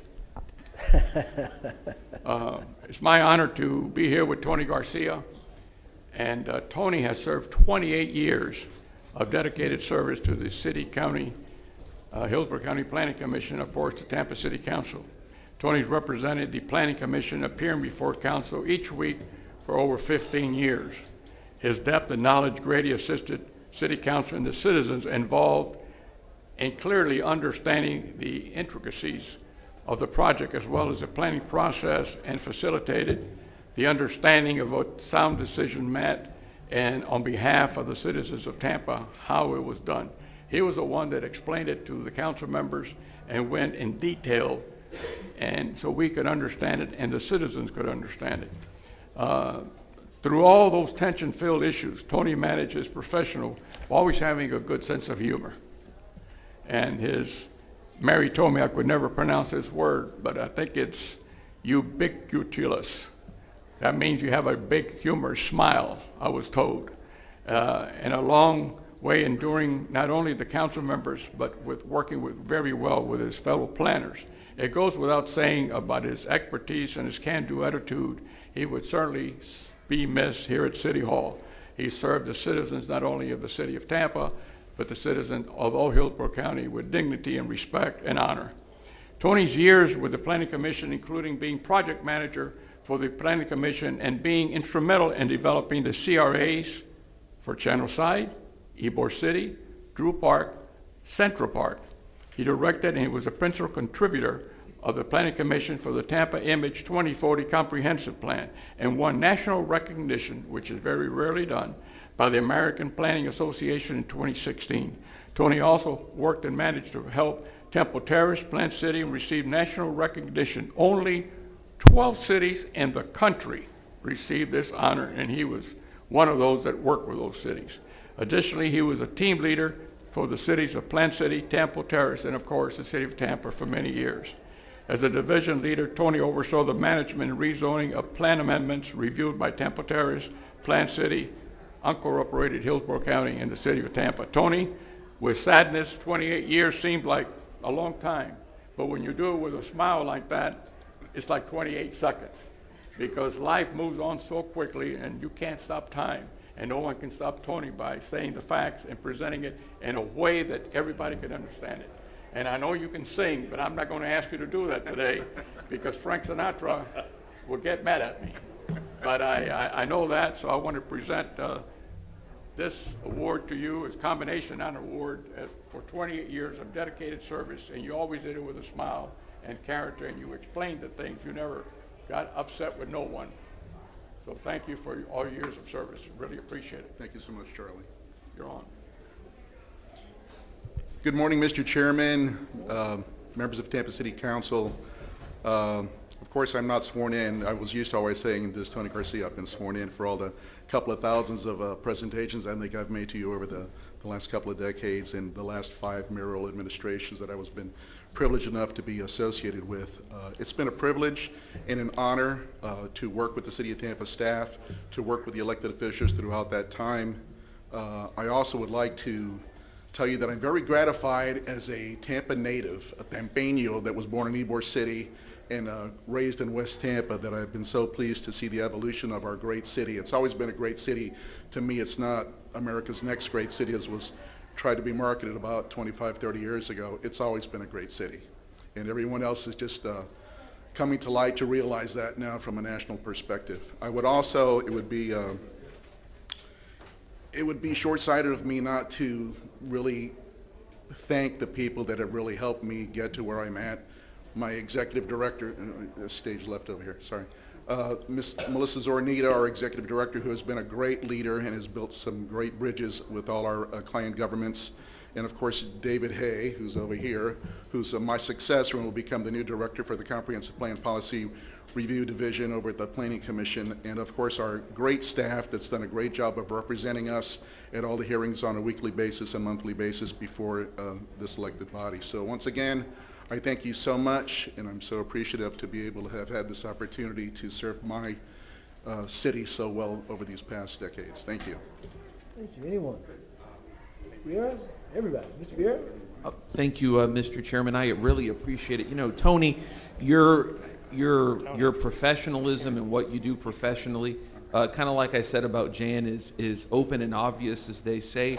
You're wonderful. I remember when I first met you, I was running in my campaign in 2016, and Mike Suarez set me up with you and Ray Shermonte to talk to me about some issues with policy, et cetera, and we really hit it off. You're a friend. I admire you a lot. You're a wonderful husband. You're a wonderful father. You're a wonderful grandfather. And you're also a wonderful friend to so many people, such as myself.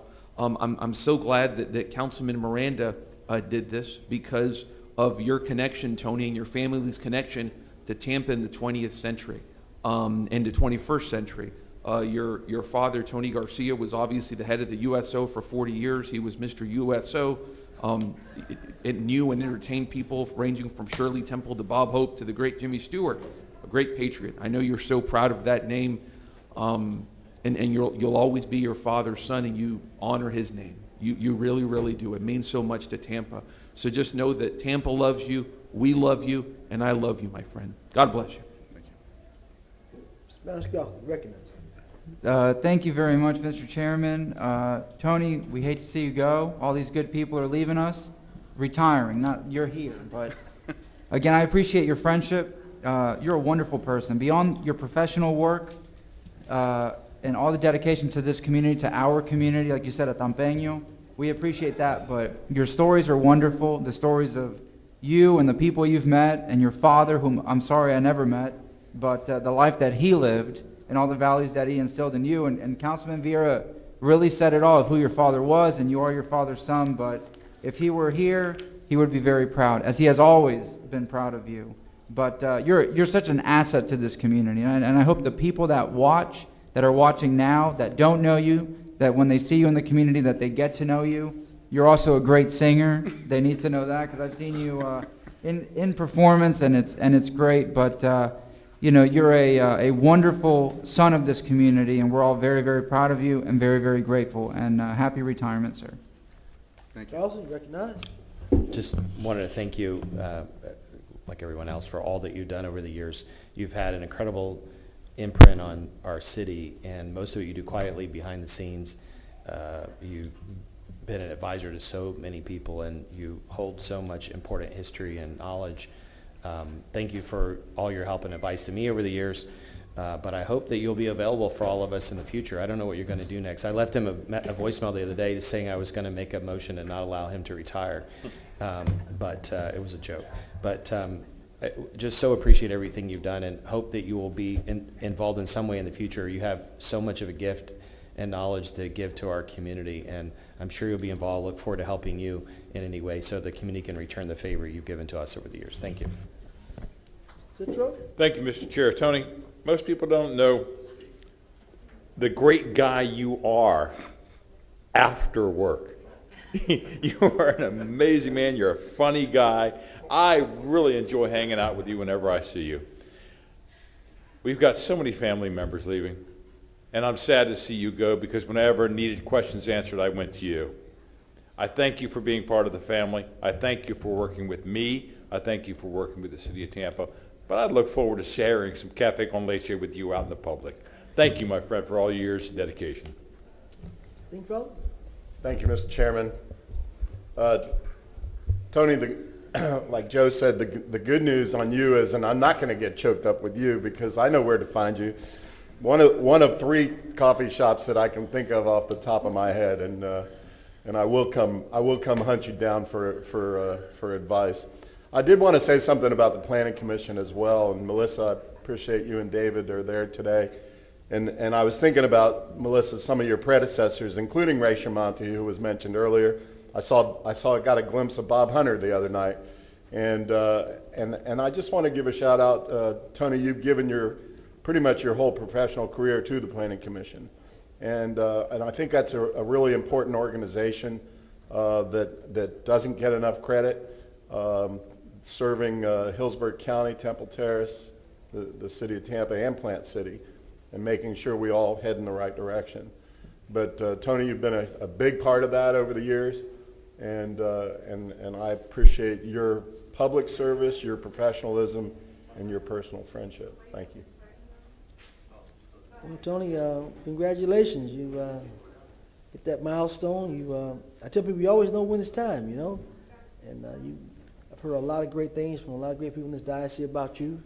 You're a singer. You're great to have fun, have to work with. And those are all the great attributes. So congratulations on your retirement and best wishes. Mr. Randall? Do this. Thank you very much, Mr. Chairman. All right.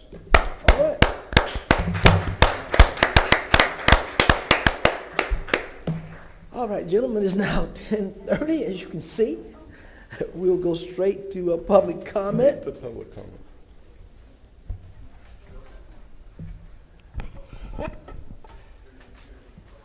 I think also putting the accommodation on a separate day, like we have ordered, will help out with the time too. Well, we should also combine some other things on that day too. Yeah. One day a week, I'm sorry, I'll work here 24/7, and that's what I was elected to do. But one day a week is just not going to get it. I know it's going to be a burden on staff, but unless we want to stay here till 2 o'clock in the morning, no. Well, Mr. Shelby is working with staff on that, Mr. Citro, and we'll see if we can get it done. Yes, sir. Hello, City Council. My name is Joseph Gloger. I live at 4015 West North A. I'm talking in regards to the West Tampa overlay and the change that was made in February that you now have to have your garage entrance on the alley side. You know, that was a broad decision to make over such a big area because every alley block is different. The lot I have is only 97 feet deep, so it's kind of unpractical to have a detached garage in the back and a house in the front between all the setbacks.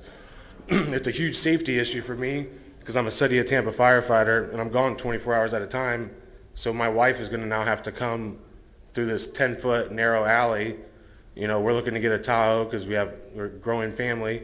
She's not going to be able to fit, and it's a constant dumping ground for chairs, couches. So, you know, I'm going to be gone and she's only going to have 2 means of egress at, you know, any given time, possibly 1 or 0. And I think that's a huge safety, you know, issue, and that, you know, the decision should just go back to the way it was. If you want to have your garage in the back, you can, but most people want their garage in the front, and that's what brings in all the families, and that's why the neighborhood's changing over the past couple of years. Every house on my block on Gray and Fig has a garage in the front or a driveway in the front. I would be the only one required to use the alley, so I'm going to be the one that has to clean it up. I mean, I have pictures. There's beer cans. There's a chair that I took a picture from a couple weeks ago, just dumped in the middle of the alley. There's block. So, I mean, I think it's kind of an unreasonable request. There's a big palm tree that, you know, I'm going to be forced to use this alley. I have a big pickup truck. I can't fit in a garage. So I'm going to have to now park in the street in the front, which the whole point was to keep cars off the street. But now I'm going to have to park my personal vehicle in the street every day. You know, this isn't going to be good for my family because now my kids don't have a yard to play in because my backyard is going to consist of a detached garage. So when the item does come up, I really hope that it is reconsidered and changed back to the way it was. I don't know. And that's all I have. Mr. Chairman? Yes, you're recognized. I'm sorry. Sir, your name again, sir, is? Joseph Gloger. And is this in relation to something that's on today's agenda? Yes, I believe you guys are talking about it, item number 95 with the West Tampa overlay. Ah, that's the West Tampa overlay issue. Okay. Yes, sir. I see. So it's not something that's presently pending as a hearing? No. No. No, Okay, yeah. okay, I just want to be clear. Thank you so much, sir. Thank you for that sir, clarification. Mr. Chairman, I just wanted to comment one thing. Go ahead, sir. And I'll try not to do much of this. I know we have a long day. Sir, a couple of things. One, thanks for your service at TFR. We appreciate it. Number 2 is make an appointment with my office if you would, but there's a lot of pros and cons to this in a general sense. We don't just come to these conclusions willy-nilly. But now we're getting a little pushback from certain people who don't appreciate, necessarily this new ordinance. The third thing is I want to make sure that you're aware that there is an appeal process. Mr. Shelby alluded to it generally, but there is an appeal process, that you can ask staff and or city council for relief from that ordinance. And that's something we're going to be addressing as well. So I'm not looking for a discussion or anything. I just wanted to make sure you were aware of that. I just started the design exemption process, but I was already told you're going to get denied, and then I'm going to have to then come back to city council and get it changed. All right, well, we won't talk about those specifics because that would be out of line for us to do that. But I just wanted you to be aware of it. What street is your property on? Because the address you gave is not. So that's, I live at 4015 West North A, but I used to live at, and I own a property 2707 West Fig Street. Okay, that makes more sense because when I was thinking about the 4,000 block of North A, I was thinking you're not in West Tampa. But anyway, I get it. Thank you, sir. Okay, thank you.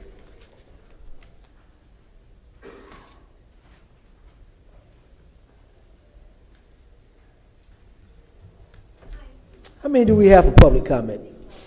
We have about 10 to 12. 10 to 12, okay. Some people may have left. All right, sir. Mentesnot, Tampa, Florida. Want to say Huru. Huru means freedom in Swahili. And we say we as African people should always be thinking about freedom. We should be thinking about freedom for all our people because over 600 years we've been under a real oppressive attack by white people in particular, by Europeans in particular, by the Anglo-Saxon. And the fact of the matter is, they're laughing at us. They're laughing at us internationally, they're laughing at us locally, and they're laughing at us nationally. And right here in Tampa, Florida, the white people that sits in city council, they're laughing at Orlando Goulds. They're laughing at all the representatives that have always considered themselves represent the predominantly African areas. They're laughing at them. Know why? That's how life works. Millions of women are sexually assaulted annually. Thousands of women are murdered annually. And men get away with it. And they're laughing at them. They're laughing at them. And that's what white people do. They take the height of the African existence and they make buffoons out of us. Who's supposed to represent something? Who's supposed to represent something? They take someone like Muhammad Ali, a buffoon, a straight buffoon that talks about, I'm not going over to Vietnam and fight the yellow man, taking a brown man, but he steps inside of a ring and fights a black man. They take Africans all over and tell them to vote for something, and it's nothing that we need to vote for. No one talks about reparations. We need to talk about reparations right here in this city. Our city council representative that represent the predominantly African area, Orlando Goulds, need to start talking about reparations. That need to come to the light. We need to start talking about education. We need to start talking about alcoholism and drug addiction that the white people, violence that the white people put inside our communities. Got all our kids medicated up, drugged up, liquored up. We need serious issues to talk about, not nonsense issues about roundabouts and who's at a park and who's going to get four-way stop signs on the street. That's absolutely positively nonsense. We need big issue, big ticket items spoken about. We don't need them. We don't need to go through another 600 years of this nonsense. We need our representatives to stand up and represent and stop letting white people stop laughing at us in our faces on a daily basis. That have to stop. We have real problems, just like white people have real problems and they have real solutions. We have real problems, but we have no real solutions because we have no real representatives. We have no real representatives to represent our interests, and our representatives have to start stepping up to the plate and stop trying to represent themselves and represent the race. Thank you, sir. Thank you.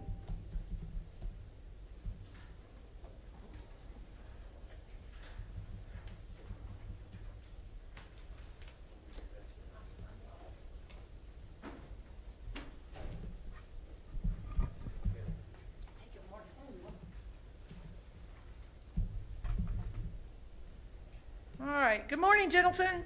I wrote a speech last night, and I just wanted to say that I threw it in the garbage because you guys don't need a history lesson for 5215 West Tyson. I already mailed it to you, or actually I dropped it off this week.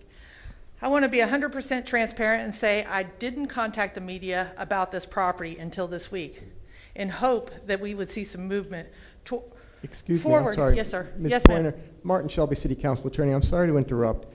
Is this, and maybe the legal department is there to confirm this, but is this the subject of a pending application in a land use matter? No, one sir, way or it the is other? not. There is nothing in Acela for this particular property, 5215 West Tyson. There is nothing in Acela right now except a paid tax bill.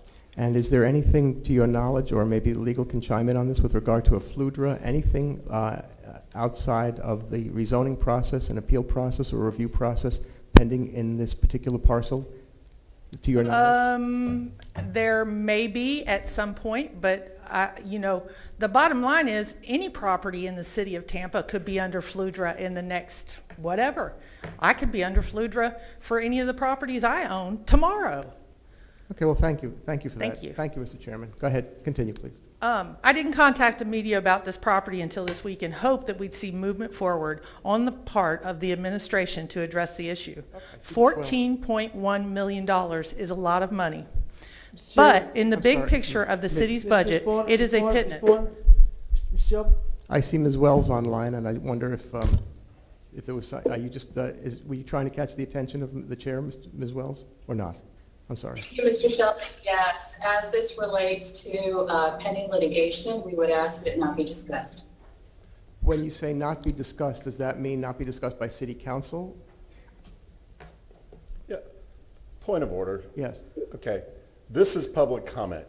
People have been given the right over the last 2.5 years that I've been back to talk about anything and everything because that's their First Amendment right. All right? We've been instructed by Ms. Wells, and I will abide by it, to not respond back.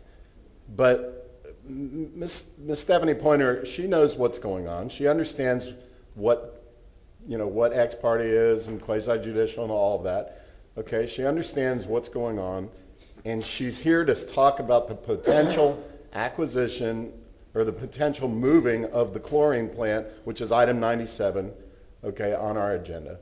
Okay, we don't issue constraints on everybody or anybody else on these things. So can we just let her speak? Ms. Wells? Ms. Wells? Ms. Wells? Yes, I'm sorry, I was muted. I will defer to counsel on that. All right, Mr. Shelby, she's deferring to you. What is your position on public comment today? Because I know we've got a lot of people that are probably going to speak on this issue, so we can wrap this up real quickly. It's already 10:40 already. This council has historically and consistently taken the position of what was articulated by Councilmember Dingfelder. I would just caution council to rely on the advice given by the attorney and to allow the public to speak. 3 minutes. All right, gentlemen, so you've heard from our city council attorney, you've heard from one of the city attorney's office. So at this point is public comment, my understanding. No one will talk or chime in on anything discussing item number 97. Mr. Miranda, do you have something to say? No, I was going to say I agree with that. I believe whoever comes here to speak on whatever can speak, as long as the advice they give us, we don't get involved engaging in a conversation. I think that the public is entitled to speak on whatever they want. All right, you're the legend of this council as well. So, Ms. Pointer, you may continue. Thank you, sir. I appreciate you upholding my First Amendment rights. $14.1 million is a lot of money, but in the big picture of the city's budget, it's a pittance. But I had to find something to compare it to, just to bring it down to brass tacks. If we look at anything that helps get rid of this dangerous chlorine plant off of our heavily populated peninsula, let's look at the spending for the CRA. I'm not against CRA, but it's one of the ways that I could compare the budget. In the CRA's budget, they pull about $673,000 per acre per CRA per year. This $14.1 million would be paid off in 7 years. That equals about $41,000 a year in comparison to $673,000.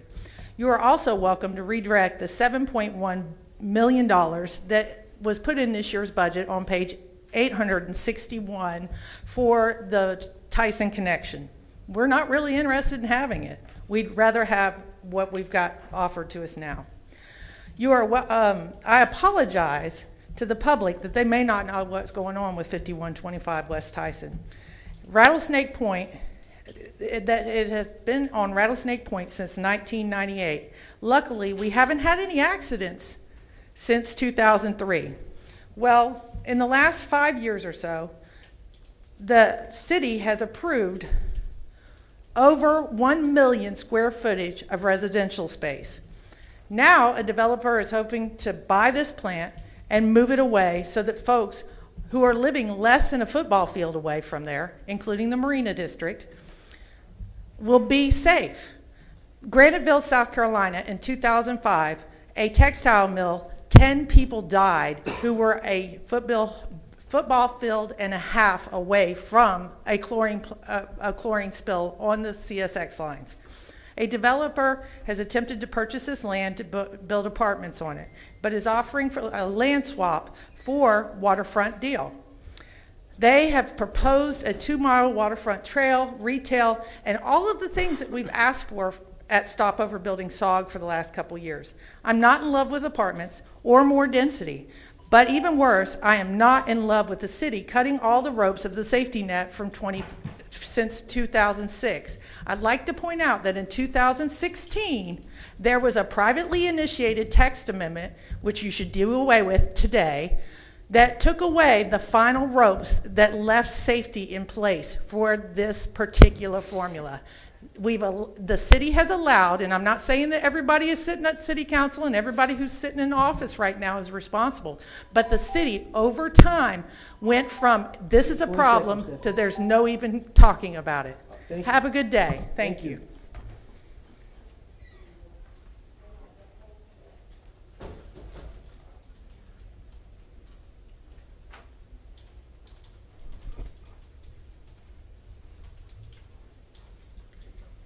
Good morning. I'm Jennifer Menendez here to address the item with Tampa Fire. I believe it's item number 98. I'd like to defer a minute of my time to my husband so he can complete his speech today. He's next signed up on the list.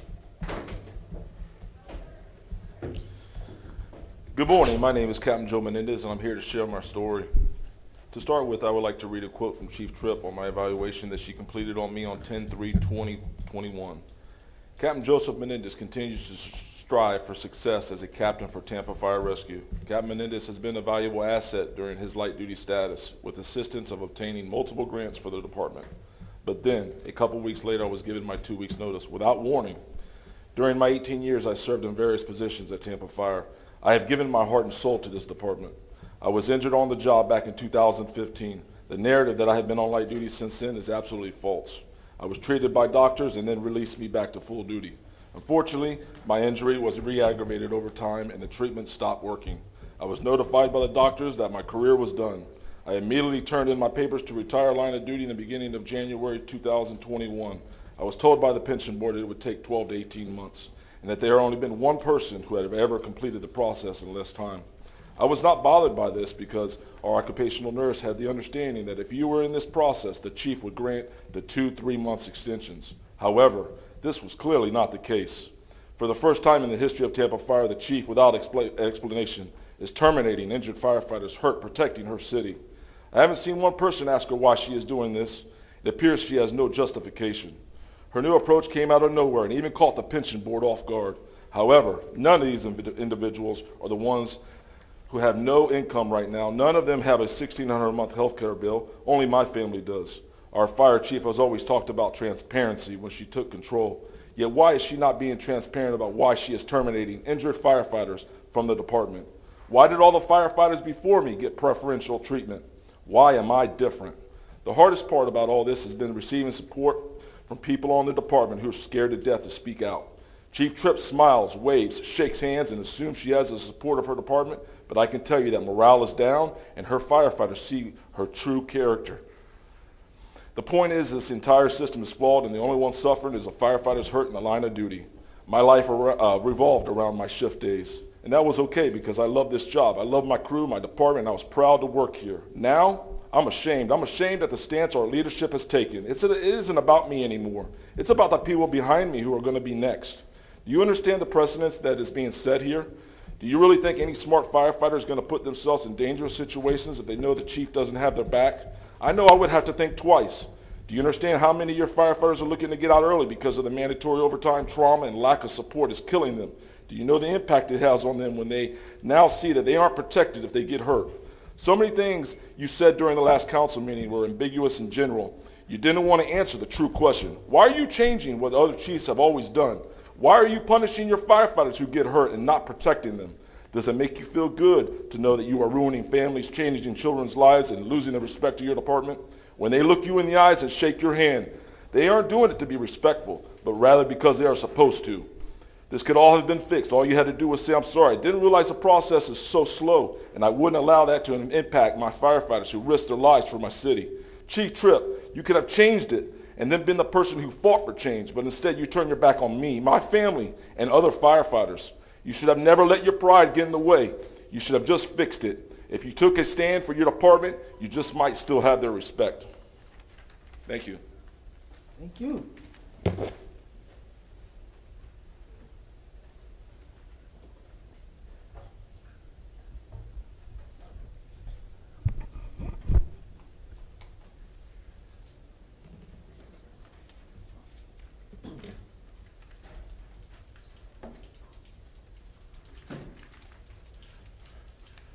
Good morning. Morning. And for the record, I am Dr. Samuel L. Wright, Sr., retiree from the University of South Florida, and I've been a member of this community for some 35 plus years. To the Honorable Orlando Goods, Chairman and members of City Council, I stand before you early this morning. It's a little bit early for retirees, but I want to wish you the best this holiday season has to offer. I stand also to request that you would give small businesses and minority businesses a chance to become primes in lieu of subcontractors by making a few modifications to your builder's risk program. I've had conversations with some of your city staff, but we would like to move this agenda further. I believe the city would reap cost savings if you would carefully study the proposal that we are proposing for your consideration. In this way, you may be able to fund other projects that are needed in this wonderful city with which we live. It has been a delight to live in this community for more than 35 years. I strongly advocate diversity and inclusion of all business owners, even small local businesses and minority businesses. Thank you for this opportunity to address you this morning. Thank you.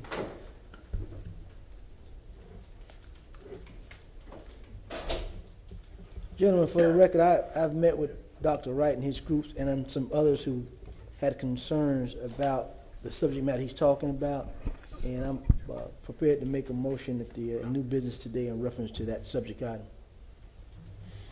Morning, sir. Good morning.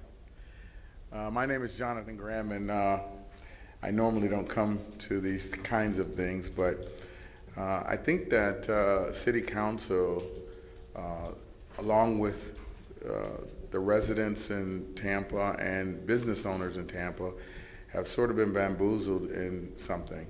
And I wanted to bring it to the attention of City Council, so hopefully they can do something about it. It may be too late. But 2 weeks ago, I just became aware that the Hannah project, the city center, was awarded to a construction manager and architect under design build without going through due process.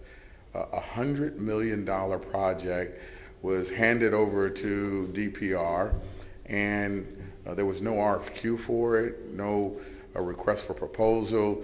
That is what is normally takes place. I'm really shocked, and I think that staff should come forward and tell us why no regular process was done for this $100 million project that's in East Tampa, and people are worried about, a project being built in the predominantly black area, but they should be worried about the process that went through, a change order was given from an $11 million project and just handed another $100 million project to the firms that were working on the $11 million renovation project. I'm sure, because I've met some of the city council members, that they weren't aware of the gravity and the size of what was taking place, and that it was not common in the construction industry. And so really, I'm just here to say, hey, we need to meet with staff to figure out why that was done, and everyone wasn't given an opportunity. And it was given to a firm that really doesn't have a great track record with participation. But none of that was vetted out because it was just handed to them. So I'm here, not with any disrespect for any of you all that may be out there as city council members, but showing that we need to find out why this particular project, probably the largest project that the city has done, building project that the city has done in the last 15 to 20 years, with no requirements for a selection process to take place. Thank you. Thank you, sir. Mr. Chairman, can Nico, you ready? quickly respond? Sir, thank you for those comments. I think it's an important issue. We have an item 96, where we are discussing the HANA project. It will be later this afternoon, but we're talking about some of the details of that. So I'm going to ask staff to give us a little bit of recap of how we got to DPR. I want to clarify, there was a process apparently, and you alluded to it, there was a process probably 5 years ago or more under the Buckhorn administration, and then staff kind of asked us to roll that forward to this. But I'm going to ask staff specifically to address that when we get to 96. So. Yeah, if I could say something, yeah, the process was that they were selected to do a renovation. I understand. $11 million, and then after 5 years, you're exactly right. After 5 years, they say, okay, let's give them a $100 million project without going out for requesting other firms to be able to show their qualifications for doing this particular. And then in regard to the EBO part of it, we are pushing them very hard to make sure. But I don't want to have a give and take on. I understand, but let me just say one thing. With the EBO part, on the top part, which is the DPR part, there should be some participation on leadership like everyone else in this city does, whether it be the school district, Moffitt Cancer Center, and all of the other places that are building. And that's what they don't do. And DPR doesn't have a great record with the EBO, and so that was never vetted out before it was given to them. Thank you, sir. We appreciate it. We'll look into it. Thank you. Thank you very much. Thank you. Ms. Dingfeld, you're right. I mean, it seems like other places do things a little bit different than we do. Airport and school district, and kind of baffled how come we're not following the lead of some of the other places who are changing their models. So maybe a conversation we need to have with administration.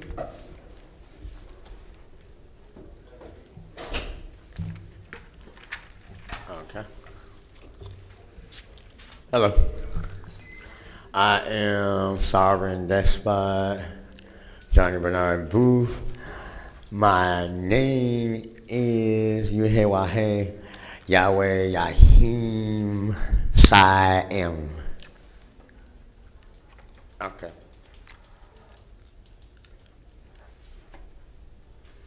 I'm here to present this. All right. Sovereign worldwide global American kingdom. Banishment banned forever. All state flags, and false law. I, Yahweh Yahim Siam, a.k.a. Johnny Booth, owner.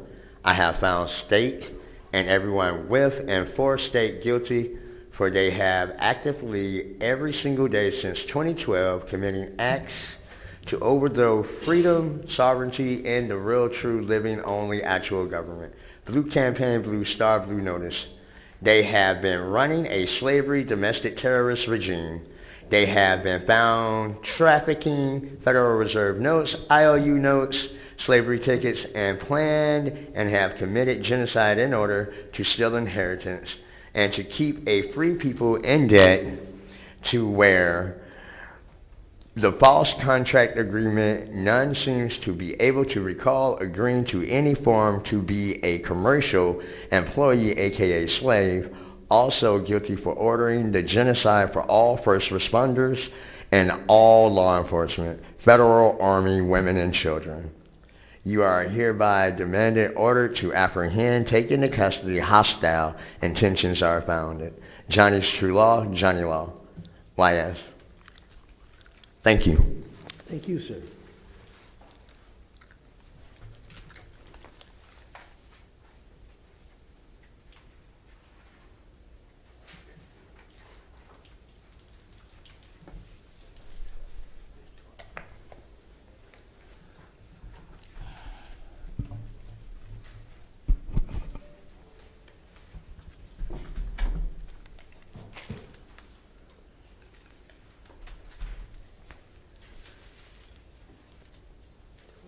We're ready for you, Ms. Dominique. Say your name. And Hello, my name is Dominique Cobb. I am a resident and owner in East Tampa.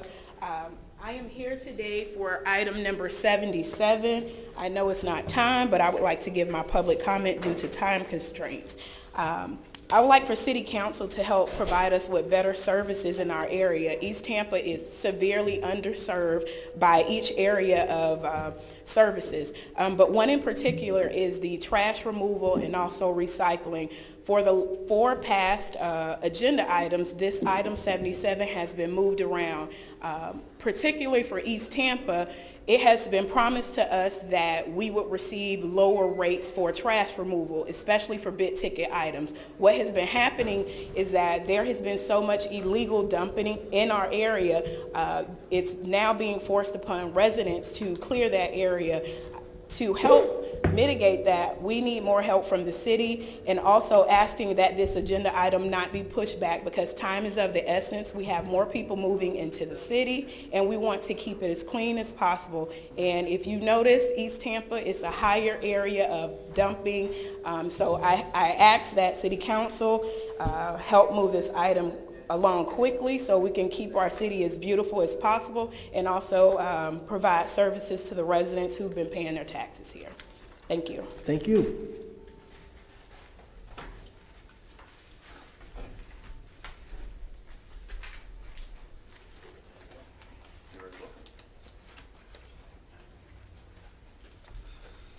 Ms. Burton's the final speaker. Thank you, sir. Good morning, Good morning. Connie Burton. When you come to the end of the year, and especially during this holiday period, you know, most people got, you know, well wishes and good greetings, but what I come to speak to you about this morning is what is a continuation in our community that's causing nothing but a lot of pain and grief. And some people, you can instill, you know, a sense of hope and pride, but when you've had dialogue that talk about hopelessness coupled with names that depict people as being nothing, low life, you have communities that is being described as dumping grounds, places that no one would want to live until a developer come along and change the dynamics of that community. That right now, all we can say that we have in our community, in the black community, whether it's the east side or the west side, is a bunch of rest in peace slogans. A rest in peace because a young person less than 25 years see that to be their life expectancy. For a whole year or more, coming down here to this council, looking at what type of relief will be brought to this community. What could we do to instill into our community, as opposed to when we had these slogans of saying no to dope, and then we get into opioids, and then we look at it as a mental health crisis. It is a big change. I am talking to the administration this morning, that all the monies that is being spent, whether you put more money in more police in our community, more surveillance, more cameras, none of that is working. It is the common, everyday people that have had good ideas that is constantly being spit at. I remember when young women in Robles Park thought a simple solution to community violence was having kickball games in the community that would unify all of our community, how that was immediately attacked. People was even threatened with evictions if they continued to do it. So there has been no solution. There is nothing but dumping of monies into certain organizations, i.e. black organizations in particular in our community, that is not solving this problem. We have too many young people that's on the ground dead. We want some immediate solutions. The solution is giving the power to the people. Some of the solutions could be job opportunity. We have a homeless crisis in our community. We cannot afford it. And while you would have some of this fair housing discussion, all of that is a forest, because while you don't discriminate based on race anymore, we are being discriminated against based on income. We cannot have a happy holiday in our community until we resolve the problems of hopelessness and poverty. And the mayor has her hand all over it. Thank you. Thank you.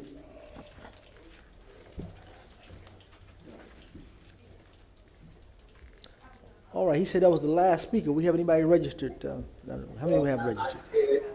4? All right. Good morning.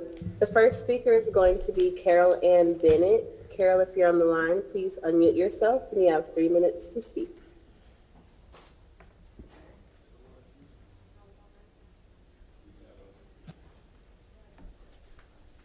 Hi, my name is Carol Ann Bennett.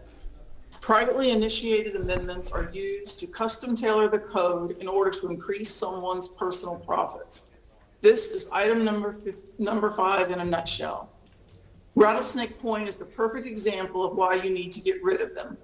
Through a series of PETAs, the city eroded the safety measures for Rattlesnake Point. And because staff reports do not consider hazardous conditions, the city will pack approximately 1,700 dwelling units, cheek to jowl with a hazardous chemical plant on a tiny spit of land. It wasn't this mayor or this city council who made this mess, but you're the ones left to clean it up. The buck has to stop with you and this administration. It took me about a minute to find lots of reports about chlorine plants. I love the title of this one, Chemical Security 101. If you don't have it, it can't leak or be blown up by terrorists. The report says Homeland Security and numerous experts have repeatedly warned that terrorists could use industrial chemicals as weapons of mass destruction. Security efforts are inadequate and cannot protect against an attack or insider sabotage or catastrophic release, nor do they protect communities along delivery routes. The report names the most vulnerable sites in the nation. CFI is on that list with almost 1 million people at risk. Here's another report with a great title. Chlorine bleach plants needlessly endanger millions. It says, 86 bleach plants across the country use a substance that has been used as a chemical weapon. They ship chlorine gas in 90-ton rail cars that are indefensible and are vulnerable to accidents and sabotage. Railroads do not want to carry chlorine gas due to its ruinous liability. I repeat, ruinous liability, hint, hint. Despite their protest, railroads are required to do so. CFI is also on that report's list of the most vulnerable sites with a vulnerability zone of 14 miles. You realize 14 miles goes from St. Pete to Apollo Beach. I found a report that's just about the risk to first responders. It says 10 firefighters were killed in an explosion in Texas that destroyed 3 schools, a nursing home, and 37 city blocks. Neither the firefighters nor the officials who approved the school sites understood the risks of the fertilizer facility. As the number of chemical facilities increase and population centers expand, as the plants age and inspection funds decline, the number of Americans at risk from toxic leaks and explosions will grow. If you are thinking this won't happen here, I have one question for you. What if you're wrong? Thank you. Thank you. The next speaker is going to be Michael Randolph. Michael, if you're on the line, please unmute yourself and you have 3 minutes to speak. Yes, thank you. Hello, my name is Michael Randolph, and today I'm coming from 2 perspectives. First, I'm coming with the Center for Nonprofit and Community Development, I want to announce that I'm a board member now for the Network for Development Conscious Community. That's a think tank in DC. Combined now, we cover 25 states. Let's go back to home now, Rovers Park. As you know, a couple of days ago, there was 3 people shot in my community. Let me share with you a post that I wrote. I'm home teaching class now when I hear shots. The sad thing about it is that you hear shots so much that it becomes part of the norm. Praise, us equals genocide. The self-fulfilling prophecy. If you create the conditions in the environment, you will create the beast. Remember Willie Leach. He must be laughing in his grave now. We have to do better. So for those of you who are on the corners right now, we haven't forgotten about you, and we're coming. Thank you very much. Thank you, sir. The next speaker is going to be Jean Strawmeyer. Jean, if you're on the line, please unmute yourself, and you have 3 minutes to speak. Hello, everybody. How are you today? Good. Are you good? Okay. Anyway, good, Jean. How are you? I'm good. I'm actually this week I'm working on the Citizens Academy for the police department, so I literally have no time this week to really review everything as I like to do. And plus there was a monumental amount of information that unfortunately I didn't get to review all the supporting documents. So I'll just kind of go through things. The PETA, we call that PETA stands for, but we won't go there now. But the PETAs we want, number 5, we want to make sure that goes away for the reasons said by the others. Opioid settlement. Number 38, I want them funds. I hope they're used properly because I looked at some of I did get to some of that documentation and what they're going to do with a lot of those people addicted is not to get them on more drugs. Okay, because just somebody needs to pay attention to that. Homelessness is number 45. We really have a big problem with that. And I talked to with some of the captains and some of the TPD while at the academy, and so it looks like we've got some things going on there, and I'm happy to hear that. Number 48, COVID rental assistance. Hey, can I have some of that money?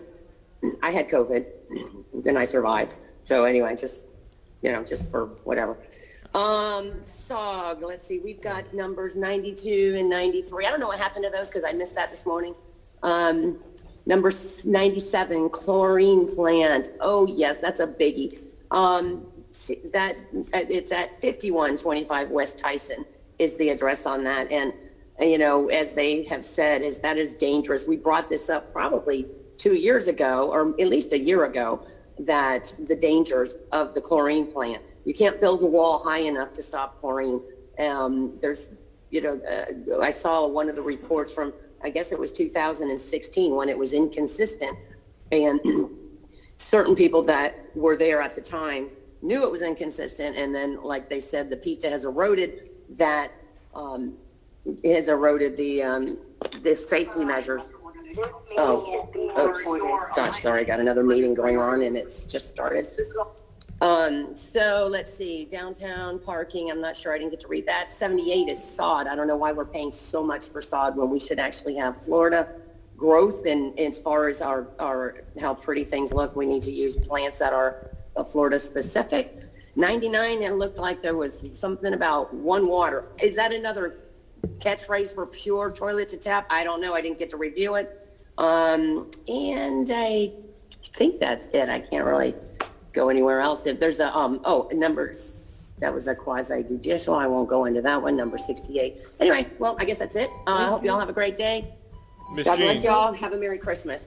Miss Jean, you there? Yes, I am. Thank you for taking part in the Tampa Citizens Police Academy. I do thank you for that. Are you enjoying yourself?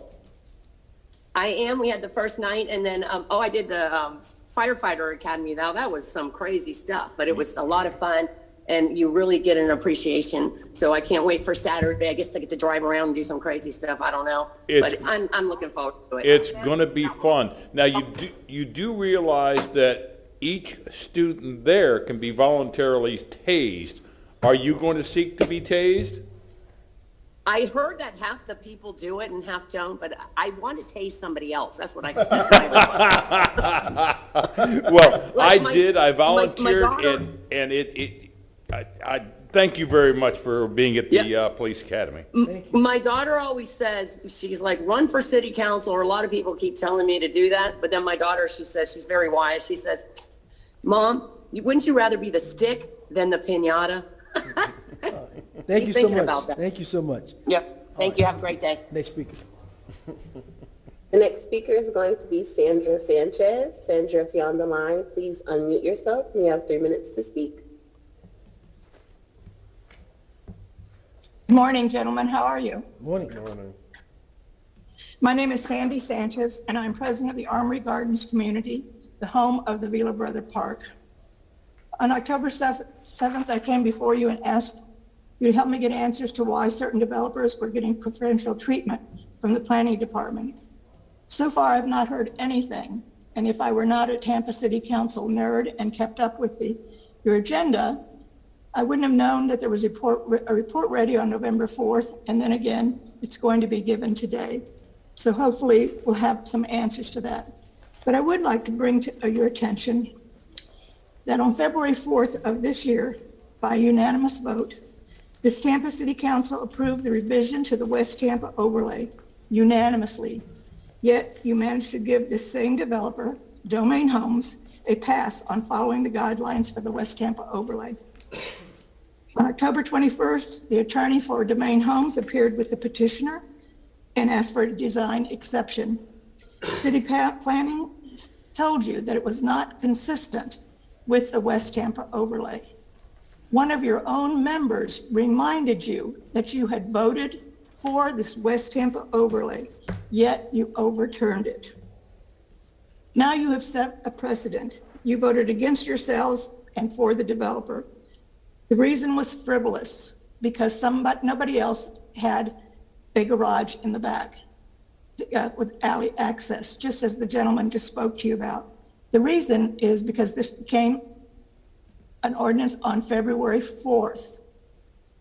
There's going to be lots of them in the older neighborhoods that do not have access to the alleys. But now with the new West Tampa overlay, they should. The guidelines of the West Tampa overlay were well thought out, approved by the community, and were established for the safety within the community and to maintain the historic ambiance of West Tampa. I asked you to back the West Tampa overlay guidelines that you approved. Thank you. Thank you. Chair, that's going to conclude general public comments on the agenda. Thank you. Thank you. Let's go back to the second floor. I guess we have a few more speakers. Stay.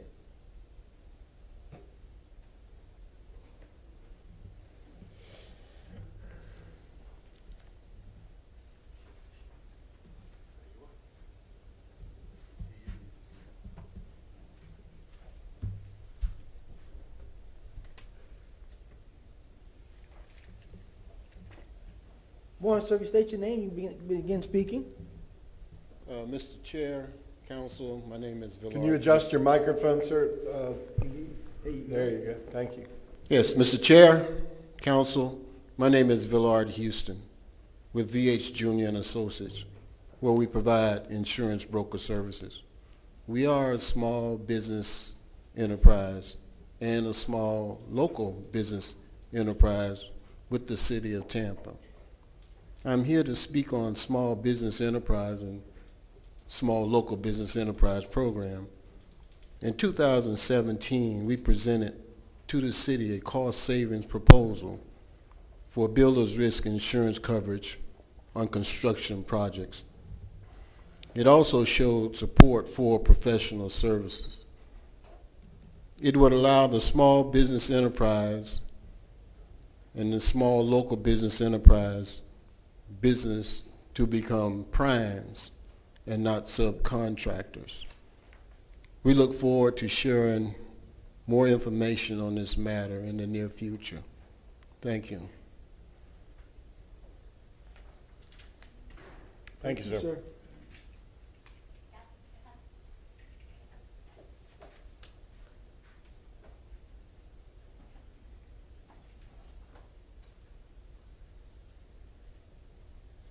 Any other speakers?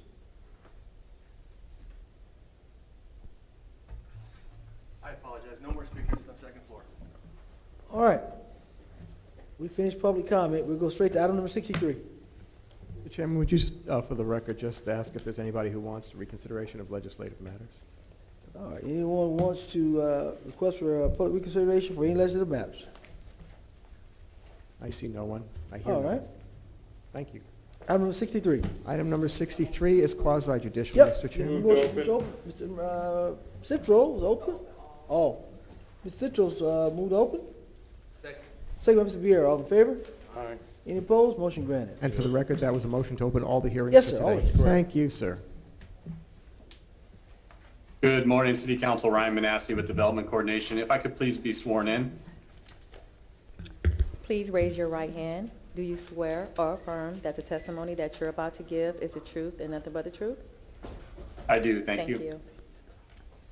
Item number 63, file number AB2-2103 is before you for second reading. It was for a small venue for beer, wine, and liquor, package sales off premises consumption, and that was for the location at 236 North Del Mabry Highway. Certified site plans have been turned into the city clerk on 12/2, and staff is available for any questions you may have. Any council members have any questions? Mr. Shelby? Mr. Chairman, there are some housekeeping matters relative to the conduct of the hearing with regard to time. I believe Mr. Pelez wanted an opportunity to raise those issues. He did that in a letter to council. I believe Mr. Bentley wants the opportunity to respond, and both those items have to be heard very briefly by council on the record with a determination to be made based on the requests. Thank you. I see Mr. Bentley there. Okay. Mr. Bentley? You said I would Ms. let the- Velez as well? I'd let Mr. Pelez go first. Yeah, that's what I was going to suggest. Susan Johnson Velez, are you? No, Pelez. Mr. Pelez. Mr. Pelez is there, and also I believe Ms. Johnson Velez is also available from the legal department. She's the attorney who is handling it. I see her up on the screen, so she's available too if council needs. Thank you. Okay. Mr. Shelby, are you suggesting we hear from Mr. Pelez on the procedural issue? Procedural issue only, and again, briefly, to be able to make the presentation to council of what his request is, and then a response by Mr. Bentley, and then a determination, and we can move right into the hearing. The sooner the better. All Thank right, you. unless you have something to add, Susan, I'll jump to Mr. Pelez. That's fine, that'll work. Pelez? Pelez. It's Pelez. And have you been sworn yet, sir? Yes, I have, and I'll swear again if you like. That's all right. Go ahead, sir, and go Okay. closer to the microphone if you would. Okay, as far as the question goes, I asked for 45 minutes, and yeah, I understand it's a long time. I rethought my position. I tried a PowerPoint thing, and it's gotten down between 10 and 15 minutes. I have some people that give me their minute. I have 2 people that are giving 2 minutes. I get 3, I get 5 minutes. Normally on a council like this or any type of legislative body like this, they normally give about 5 additional minutes if it's requested respectfully. So your bottom line request, Mr. Pelez, is maybe 10 minutes? 10 minutes to give my presentation, and the reason being is the PowerPoint presentation that y'all have here, it's Elmo, it's hand-fed. Right. I have a PowerPoint presentation I'm not able to use because your technology, unfortunately, I guess I'm a little advanced than y'all. But I can use the Elmo showing the same PowerPoint presentation. It's going to be a tad slower. Okay. All right, let's hear what Mr. Bentley has to say in regard to that procedural matter. Mr. Bentley, any way you want to stipulate to 10, 12 minutes from the opposition? Mr. Dingfield, I just want to get on the record. This would be the 5th public hearing. There were 2 mediations in connection with this. Rule 6.2 allows additional time if they're to ensure a procedural due process. From my perspective, both parties have had it. That's your call whether or not you want to grant additional time. And then really that's all I have to say on Do this. you have any objections to 10, 12 minutes on the other side? No, I think based on what I perceive is that Mr. Pelez is representing multiple persons, and they'd probably allocate their 1 minute to Mr. Pelez anyhow, and he'd be entitled to up to 10 minutes, I think, under your rules. Okay, thank you, Mr. Bentley. Anything else? Thank you. No, sir. All right, Mr. Shelby? That being the case, Mr. Pelez, if you could return to the microphone just very briefly. Mr. Pelez, I'm sorry. That's all right. No, I'll get it right. Thank you. If you say pill and eyes together, that's how you say it. Pillai. There you go. Okay, thank you. Sir, so if the council then decides to give you the 10 minutes, you won't need the speaker waiver form, so we can put that aside, is that correct? I would imagine so, sir, because it's Okay. more minutes than I would be allotted. Thank you. Then, Mr. Chairman, is it the council's decision, if it is by unanimous consent, without objection? Or All right. how do you want to handle that? Mr. Chairman, I'll just finish this up. Finish If it there's, is there any objection to providing Mr. Pillai's, let's say 12 minutes total on his presentation? No, it's 10. All right, we have a motion, is there a second? A motion and a second, all in favor of the motion, say aye. How long was the time? How long was the time? 12 minutes. 12 minutes? Okay, how did, discussion, Yes, sir. I missed that part, pardon me.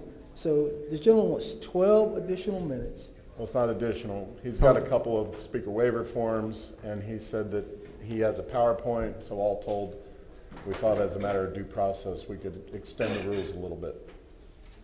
Then that means Mr. Bentley will get an additional 12 minutes, correct? If Mr. Bentley seeks additional time, he can ask for it. And then Mark knows how to do that, so.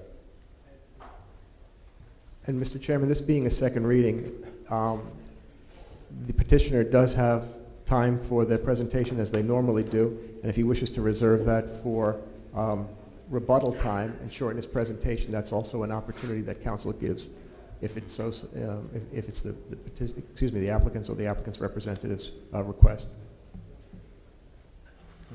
Mr. Chairman, any other comments before we vote?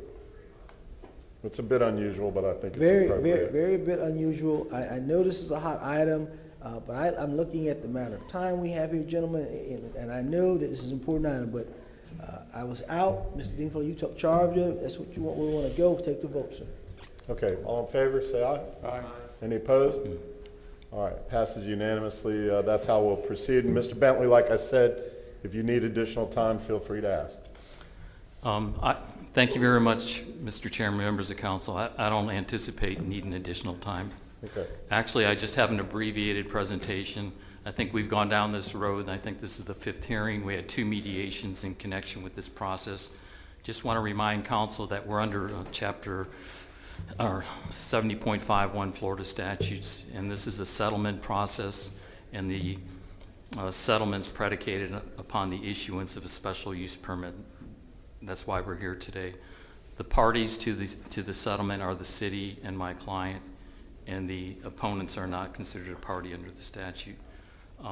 Just like to show you a map of the surrounding area so you get a feel for what's going on. Is through the settlement process, we only had 3 people request to participate in the process, and that would be this Ms. Pasquarelli, Michael Pelez owns the lot to the west of the subject property, Mr. Toy Pelez, who lives on Gray Street. So those are the 3 people who requested to participate.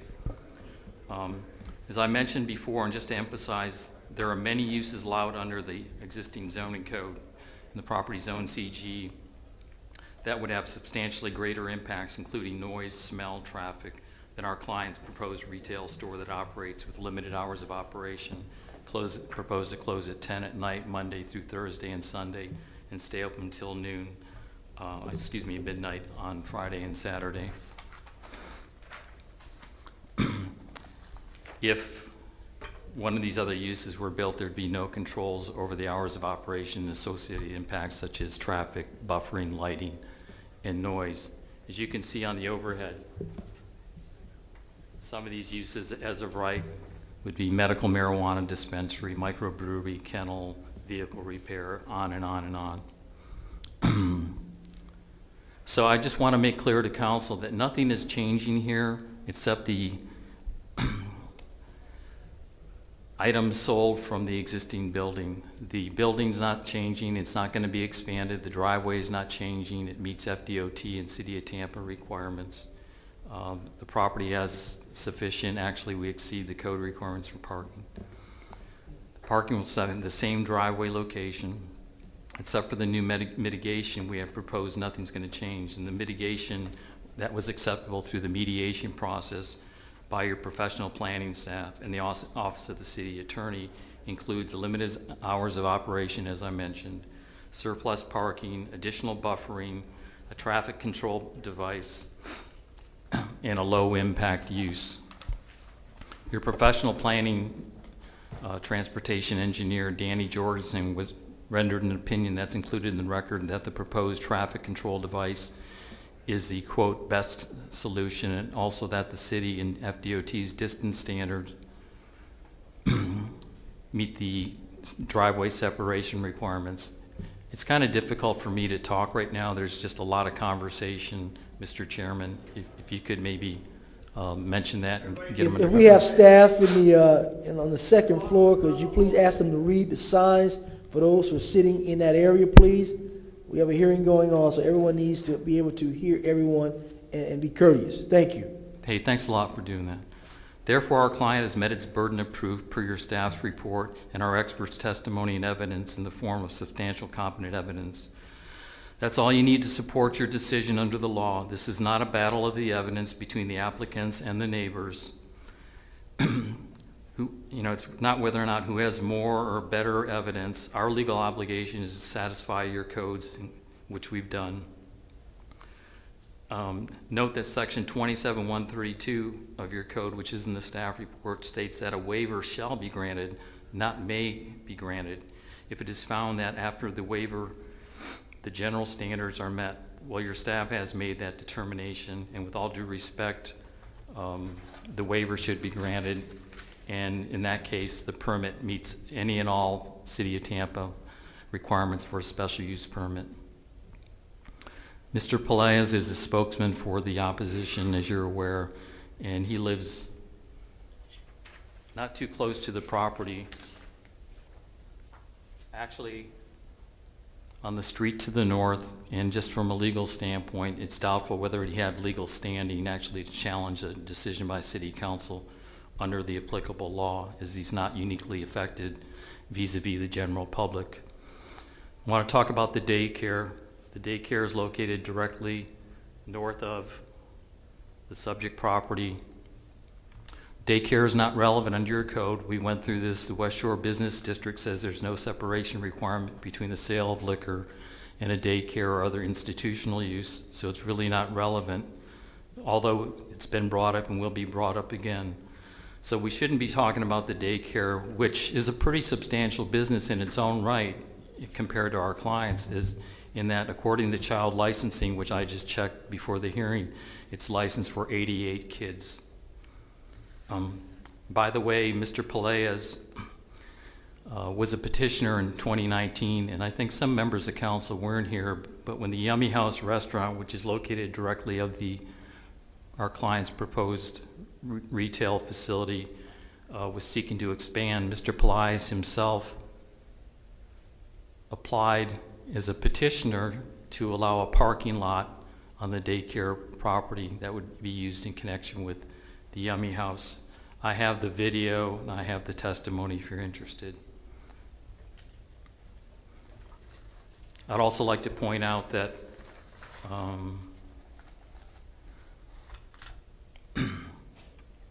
the property is for sale, and I can deal with that on rebuttal. But here again, I don't want to put too much emphasis on this daycare issue because I think it's really off the table. So in any event, I told you it'd be brief. I mentioned section 27132 about the waiver. If we meet the general requirements, then we're entitled to the permit. Well, from staff and our own testimony and evidence confirmed that the general standards have been met. So with all due respect, our 112-foot distance separation waiver from the nearest residentially used property shall be granted and this permit approved. Thank you very much. I reserve time on rebuttal that I haven't used, and also my rebuttal time, Mr. Bentley, if that's appropriate. You made mention to some evidence or video. What is that related to, sir? In 2019, Mr. Goods, the Yummy House sought additional parking, and so they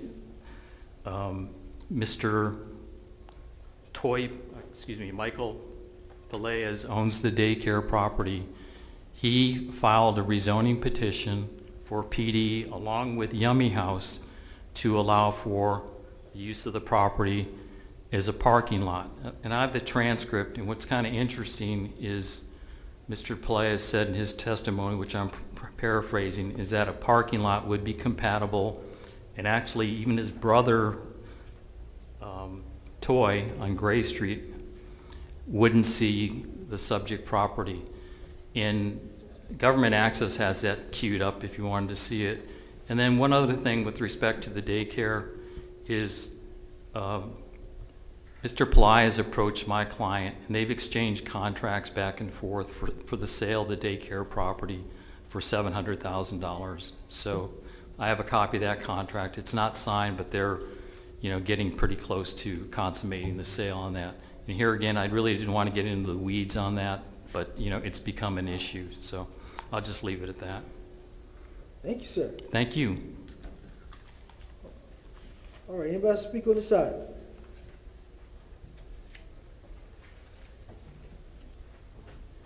And before we get any further, counsel, just a reminder with regard to this or any other of the hearings that you're going to be hearing today, if there have been any ex parte communications, verbal, that they be disclosed on the record. Any other items up until this point that have been entered into the record, they will be received and filed and made part of the record. But other than that, if there's anything additional on this case or any other cases, please be sure to disclose that prior to your vote. Thank you. Hey, Mr. Chair? Yes, sir. Yeah, I just don't want to take up your time, but I felt uncomfortable paraphrasing Mr. Pelaez, and but his testimony at the hearing was, I own the property that's in question. I'm trying to sell to Yummy House. I just have a few things to say. As far as the parking lot being there, it's actually will improve the look of the neighborhood coming into it. It would take care of it. As far as my brother, he couldn't see the building from his house anyway. He has a 7-foot fence. You can't even tell there's a restaurant or anything there. I own the daycare. I'm ready to retire. These gentlemen from Yummy House offered to buy my property, which I'm willing to sell them to allow them to put a parking lot there. And that's from the transcript that was provided by the city clerk. Okay, thank you. And what happened on the rezoning, Mr. Millman? It got denied, and then what the intent is now is, like I said, there's no finalized contract, but if acquired, our client would build 2 single-family homes on where the daycare is located. Thanks.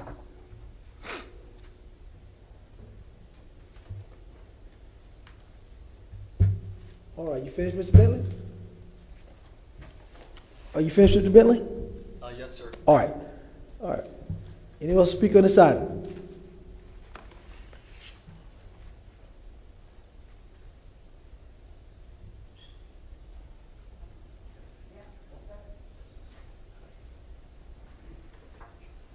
They're coming.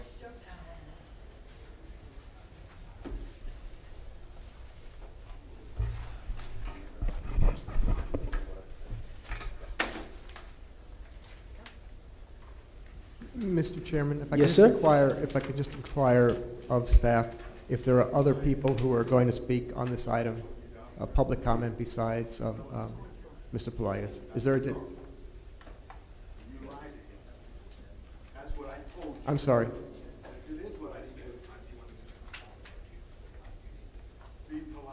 All right, we need to have quiet in that second floor. I can hear arguments going on back and forth. That's what that second floor is not meant to be. That second floor for people to sit down and be quiet while these proceedings are going on. I think we do have security up there, so can you please remind those folks that are in that second floor what our rules are? Thank you. Mr. Chairman? Yes, sir, you recognize. My understanding that, I don't know where Mr. Pelaez is, but my understanding was he was going to get 12 minutes, which is going to be applied to people who are otherwise going to speak. Now, the question is, I see a lot of other people there, and the question is, who...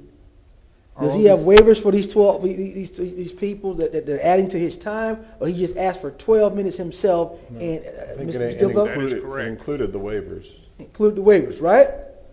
But if there's other people in addition to his waivered people that want to speak, they should have a right to speak. Oh, no problem and the with question, that. and that may be true, but the question is, I think we should know how many people he's going to include in his presentation. of the people who are going to speak and what the total amount is so that the chair can at least be able to gauge how the process is. These are the two people that are signed over their minutes, right here. Those are the two people who signed over the minutes. And then you gave me. And that would give him then, if he used the speaker waiver form, which he did provide. We went beyond the speaker waiver form. Exactly, and with the understanding is, and correct me if I'm wrong, with the understanding is it was going to include more than those people. No, sir, that wasn't the case. I didn't get that. I didn't say that. Okay, okay, that's fine. I just want to be clear for the record. Then it's 12 minutes from Mr. I was just going to say, Mr. Chairman, we spent more time discussing who's going to speak. The 12 minutes would have been gone by now. Yes, I agree. Then let's go.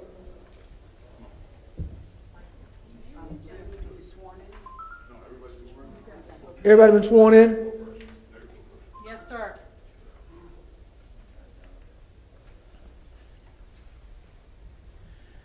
Good morning. My name is Larry Arcos. I live at 3807 North B. My property butts up to... Just 1 second, sir. Could you raise your hands who all is speaking? That's what I want to know. Yes. Okay, in the back, folks in the background, are you folks that are in the back of Yes, sir, that's correct. they're all speaking? They're all sworn. And Mr. Chairman, just as a point of order, everybody who is going to speak has 3 minutes, but you don't feel like you need to use all 3 minutes if possible, since we did give Mr. Pelez extra minutes. So anyway, carry on. Mr. Chairman? Yes, sir. Also, generally, if they're individual speakers, they should not be present in the kiosk. And That's normally- correct. So they should all be in the room and be prepared to step up as soon as the next speaker is available. And the kiosk is clean. Thank you. You may proceed, sir. Thank you. I just basically want to say my property at 3807 North B butts up to the parking lot behind the old Rooms to Go. My concern is the amount of cars in the neighborhood. I'm concerned about the homeless people in the neighborhood. I don't see a liquor company in that as a fit in that neighborhood. We got Total Wine, we got ABC, we got Lumpkins, which is down the street. Just go by there. Look at the amount of trash in the neighborhood. Look at the amount of trash when there's a Bucks game or a USF game. They put the beer in the coolers. The trash is just thrown around the neighborhood.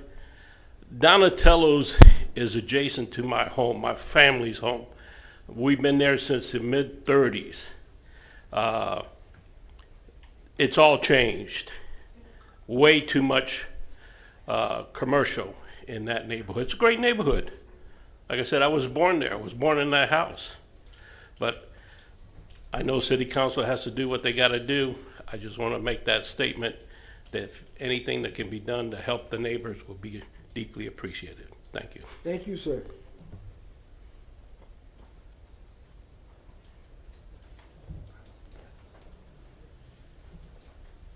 Next speaker. Good morning, Chair and City Council. I was sworn in outside. Michael Plies, I reside at 3810 West Fig Street, directly next door to the proposed liquor store. I appreciate your time, and I'm grateful for the time allotted to me. I'd like to share a couple of pictures, if that's okay. So if anybody's very familiar with that corridor between the interstate and Kennedy, it's very busy. This is just a picture that you'll see.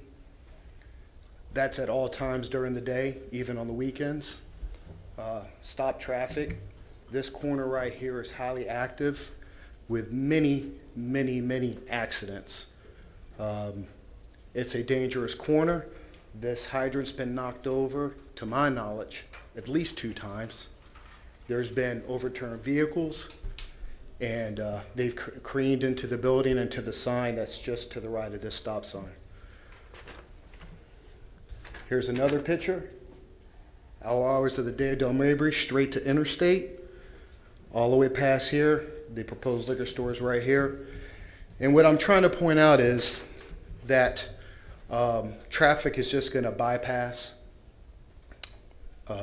Del Mabry and just come right through up the street, right in front of my house. I'd like to share another picture. This is a daily and weekly occurrence. This is the Yummy House across the street.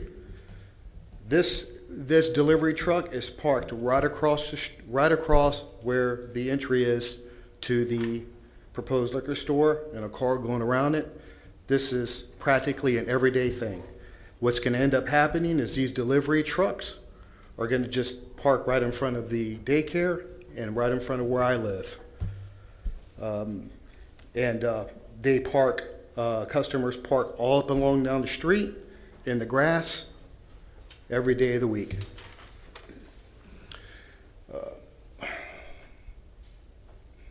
Trying to gather my thoughts here. So, voting yes is allowing a very large liquor store, which is a stigma, into a neighborhood where my father was raised, I was raised, and I'm currently raising a family. Voting yes will forever change the landscape and atmosphere of the neighborhood, and not for the better. I'm very fortunate to have the career that I have. Unfortunately, it takes me away from my family for shift work for 24 hours, and I am quite insecure having my young daughter and my wife living next door to the proposed liquor store. Thank you, sir. So, thank you for your time. I'm asking for your sympathy, for your empathy and your understanding.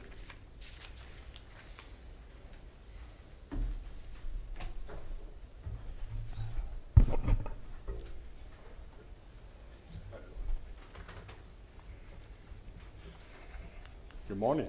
Morning. Is it possible to see the council instead of myself?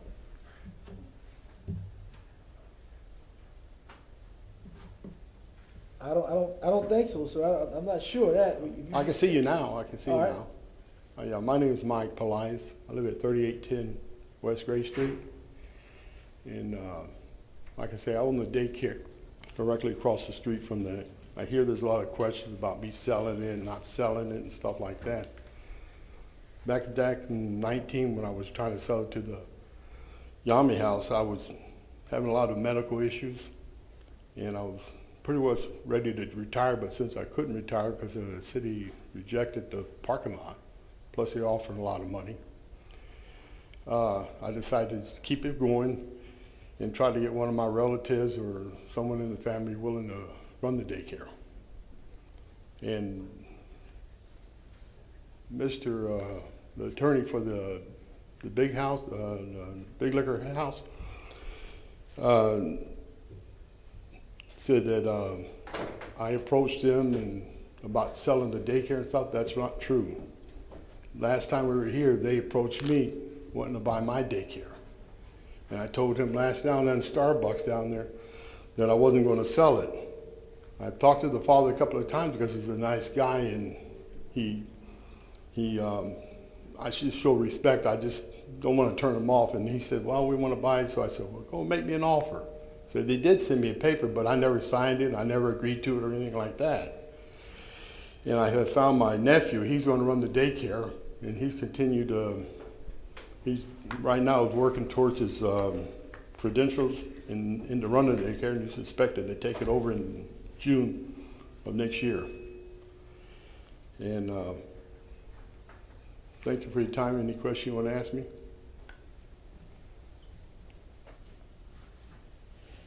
Oh, sir, thank you.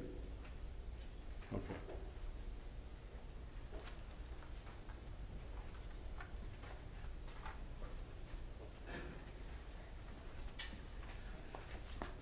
Good morning, gentlemen. My name is Eileen Pelias, and if I get emotional, because it is emotional, I live at 3816 Gray Street, and I can tell you, over the years, the traffic has increased.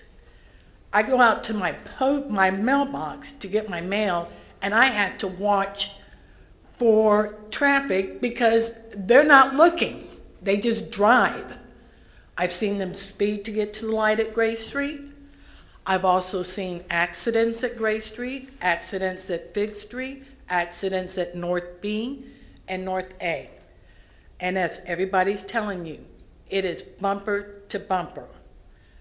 And where the entrance and the exit to the proposed location is, you get 3 cars out of there making a right to Del Mabry, you've already got a backup.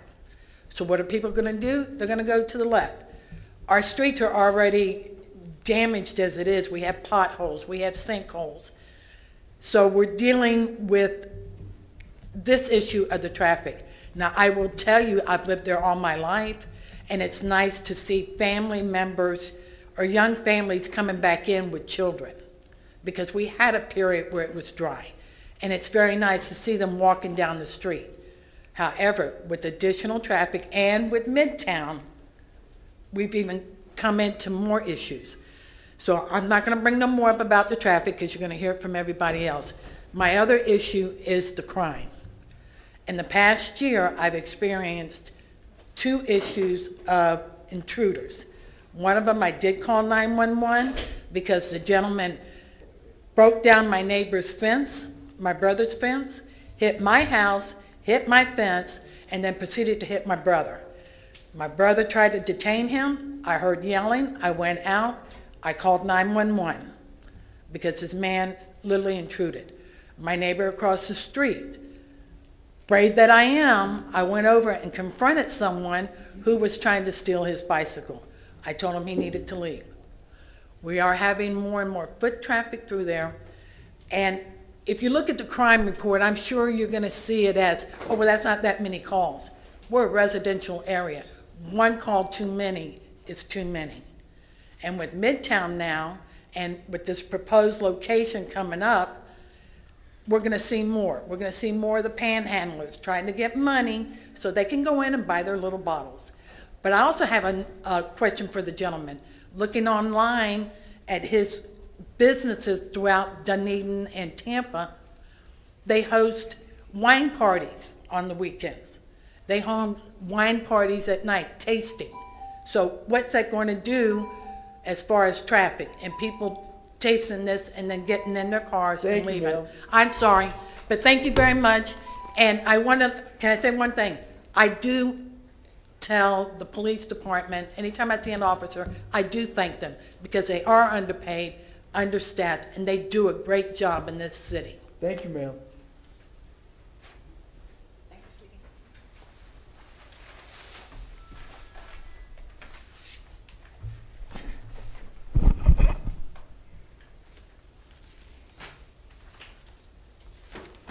Good morning, council members. I appreciate you letting me come and speak again on behalf of opposing the special variance that you are wanting to grant. I have some pictures here I want to scan for you. And Can you state your name for us, ma'am? I'm sorry, I'm Luz Pelaez Lowe, and I live at 3817 West Fig Street. May I go on? Yes, ma'am. Okay, so I'm going to put these. There you go. This is one diagram because they all follow each other.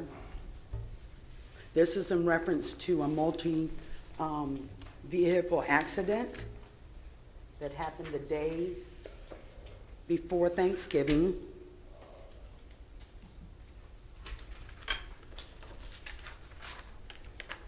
I guess I should continue to talk. As you can see, there's Fig Street and Del Mabry right here.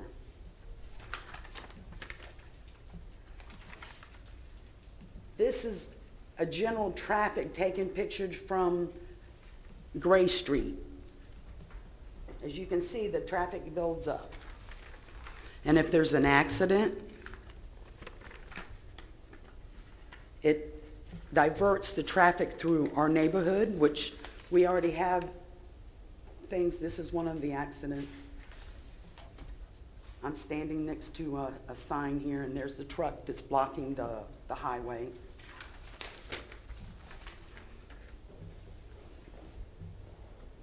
Now, these accidents happen frequently, but I want to continue my statement here. The traffic from Del Mabry during the weekdays, morning, lunch, and evening hours can back up as far as Cypress to Kennedy, especially if there's an accident or some type of special events, football, hockey. People avoid the traffic by traveling our streets in North Bonaire to avoid delays. It's my understanding that they did a traffic study, was done. I witness daily on Fig Street, the first block off of Del Mabry, where I live, people speed where they want to go. It's a slam dunk that after this pandemic is cleared up, we will have another increase in traffic. But it's mainly that the diversion. You come into Del Mabry and turn on Fig Street, they said there's going to have one entrance in and one entrance leaving Del Mabry. What about when people come from other directions? It's going to be the same process. They're going to go in and they're not going to want to go out Del Mabry because you have traffic like that was just there. And to go into... Give me 10 seconds, ma'am. I'm finished. Anyway, I appreciate all the time that you've given me. Please reconsider your decision. We rely on Tampa City Council to protect the residents and the neighborhood in North Bonaire. I write you with great respect to the voted officials of Tampa City Council and pray your decision is to preserve and protect our neighborhood. Thank you, ma'am. Thank you. I want one more. That is my letter to be submitted. Let's see. Something that you'd like submitted to the record, and this goes for anybody who's out down on the second floor, please make sure you provide that to staff with your name on it and perhaps the item number so they can provide that to the It clerk. has all that information, and I was told I had to put it on here and not make copies. So. Well, if you give it to the staff, it'll be put into the record afterwards. Thank you so okay, much. Thank you. I appreciate it. Have a Merry Christmas. Me too.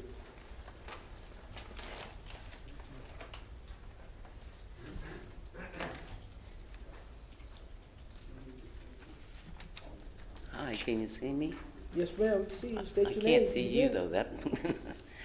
My name's Alice Palais. I've been sworn in. My address is 3815 Fig Street.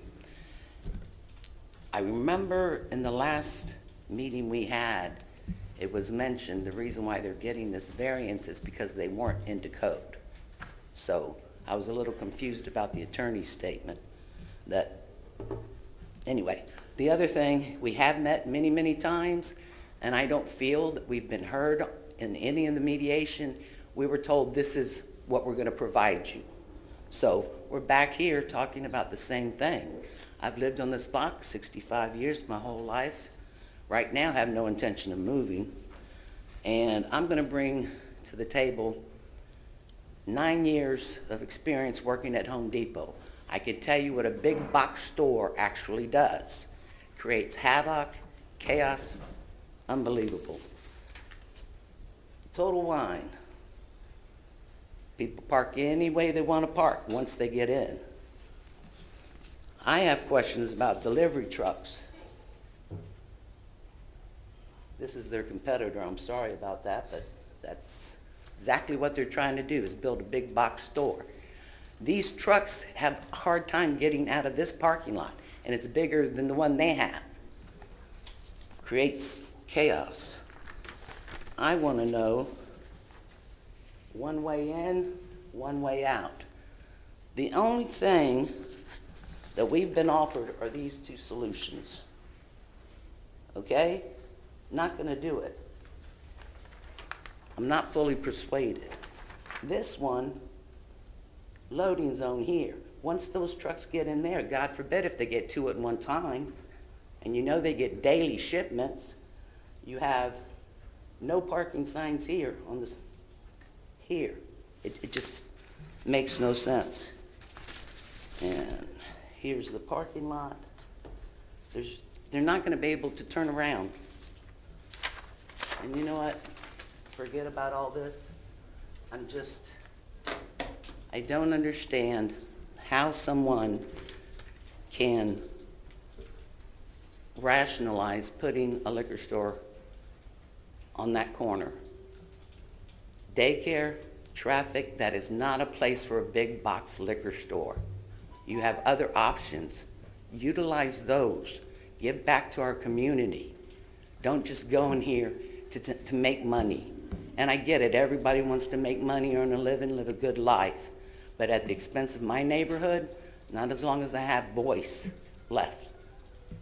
Not as long as I have voice left.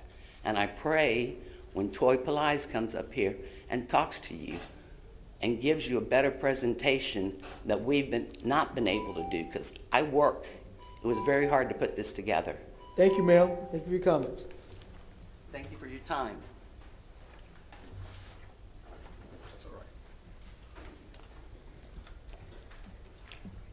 Mr. Pelaez? Good morning. Before we start, I just need to put some things, is that correct? Or did I get it right? Is that correct? Can you see that? Yes, sir. That's correct now.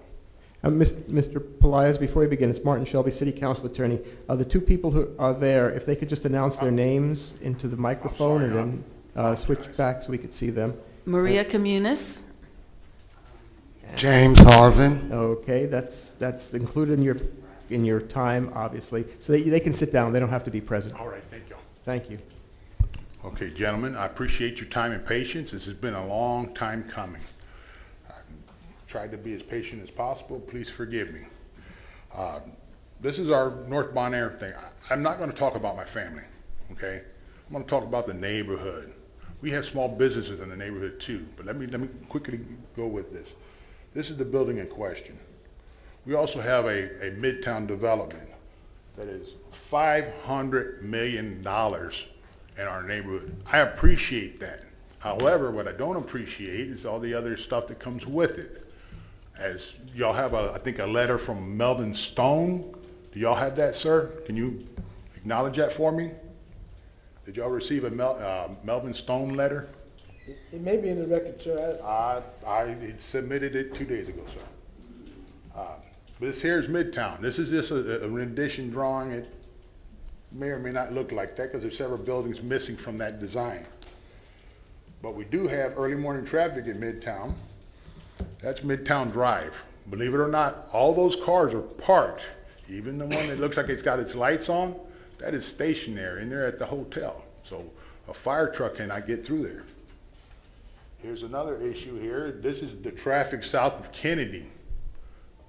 South of Kennedy on down Mabry. This is like this every day, morning, noon, and night. The forms of traffic, the size of that truck versus the other box truck, you're looking at more than about 120 feet. That's the size of the lot and the depth of that lot they're talking about. So some of these trucks are going to be parking on the street. My sister showed you a chart that I'll show you again. But this particular thing, Total Wines, ABC, Publix, Lucan's Liquor, they get deliveries every day. Doesn't matter when. How they get there is one of the issues. We have an estimated project trip ends. These gentlemen keeps mentioning marijuana dispensaries as being the highest. I think somebody's been trying some of that stuff because I got an estimated project trip discrepancy for Fluent Medical at 606 South Del Mabry and 26 West Kennedy, a move. You can Google these addresses, and please do, Google them. You can count the spaces. One of them is 27, the other one's 25. And this gentleman has 46. So somebody's telling you about trip generations. That's a little bit of smoke being blown there. Now, as far as the particular thing that I want to point out, there's 2 accessible parking spaces. They did not address this. Here it is right here, these 2 right here. They go across the property because I have actually a plan that actually shows the line where the accessible people have to access the building. It's directly as required. The code 88, this has been in effect since I retired and beyond that. This is the law of the land, state of Florida, Tampa, United States. direct access from the one spot to the other, not having to go around any trucks. I don't see how you can have a loading zone and these two accessible things without having doing some major renovations with this particular area to accommodate the ADA. And their engineer did not even mention that. And I used to do this for a living. We always want ADA first because they have direct access into the building. Now, as far as what was proposed on the mediation, I have some issues, but I will be taking that up with the city. This has nothing to do with city council. This was directly with the city. This is what they proposed. Be honest with you, leave it like it is. Don't require the pork chop. Don't require the fence, because it's not going to do any good. What you're proposing and what they are going below the minimum, they're going below the minimum with something that really, it doesn't matter. It's fluff.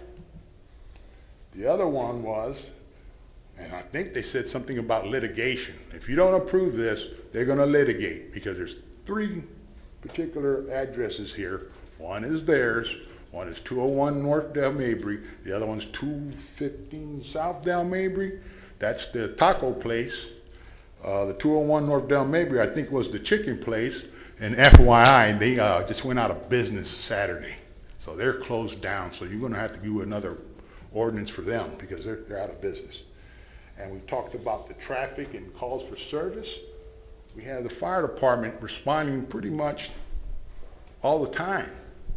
All the time. I hear a bad accident out there. This particular one here, I want to say it was 5 cars involved. We took out a fire truck, rescue car, 2 police officers to handle this issue, which that's their job. But we took them from the neighborhood where they need to be. Just the different particular, this is the same accident, just different formulations. I try not to get the people being treated. There's one there, but again, I do apologize. I don't try to have people being worked on and taking pictures of them. I like to have a little bit of privacy too when I'm worked on. These are pictures that you have already seen. This is a picture here of Fig Street, and you don't see no parking signs. There's not one. The traffic situation goes through the neighborhood. Dead traffic on Del Mabry. This is where the accident was. All this traffic was diverted by TPD, which I expect that, diverted into the neighborhood. And they go down this way and they find their way through. One problem I have is how fast they go through the neighborhood. And the biggest thing I have is an issue with, is that right? There was something about what Mr. Dingfelder said. Mr. Dingfelder, you're absolutely correct, sir. There are issues, and when you say I think, and I think, and I think, somebody's making fun of somebody making a rational judgment. They are making fun of how you present yourself. Please forgive me. I don't think that was fair. Now, what I have a problem with is these trucks signs. They're on every street in my neighborhood. I checked it. Every street. So how is this gentleman going to get his deliveries when this is blocked off by fire trucks? This is on my street, Gray Street looking west. No parking. Hey, look, there's the head shop that's in there, small businessman. Here's one right here. This is the entrance where I come in every day.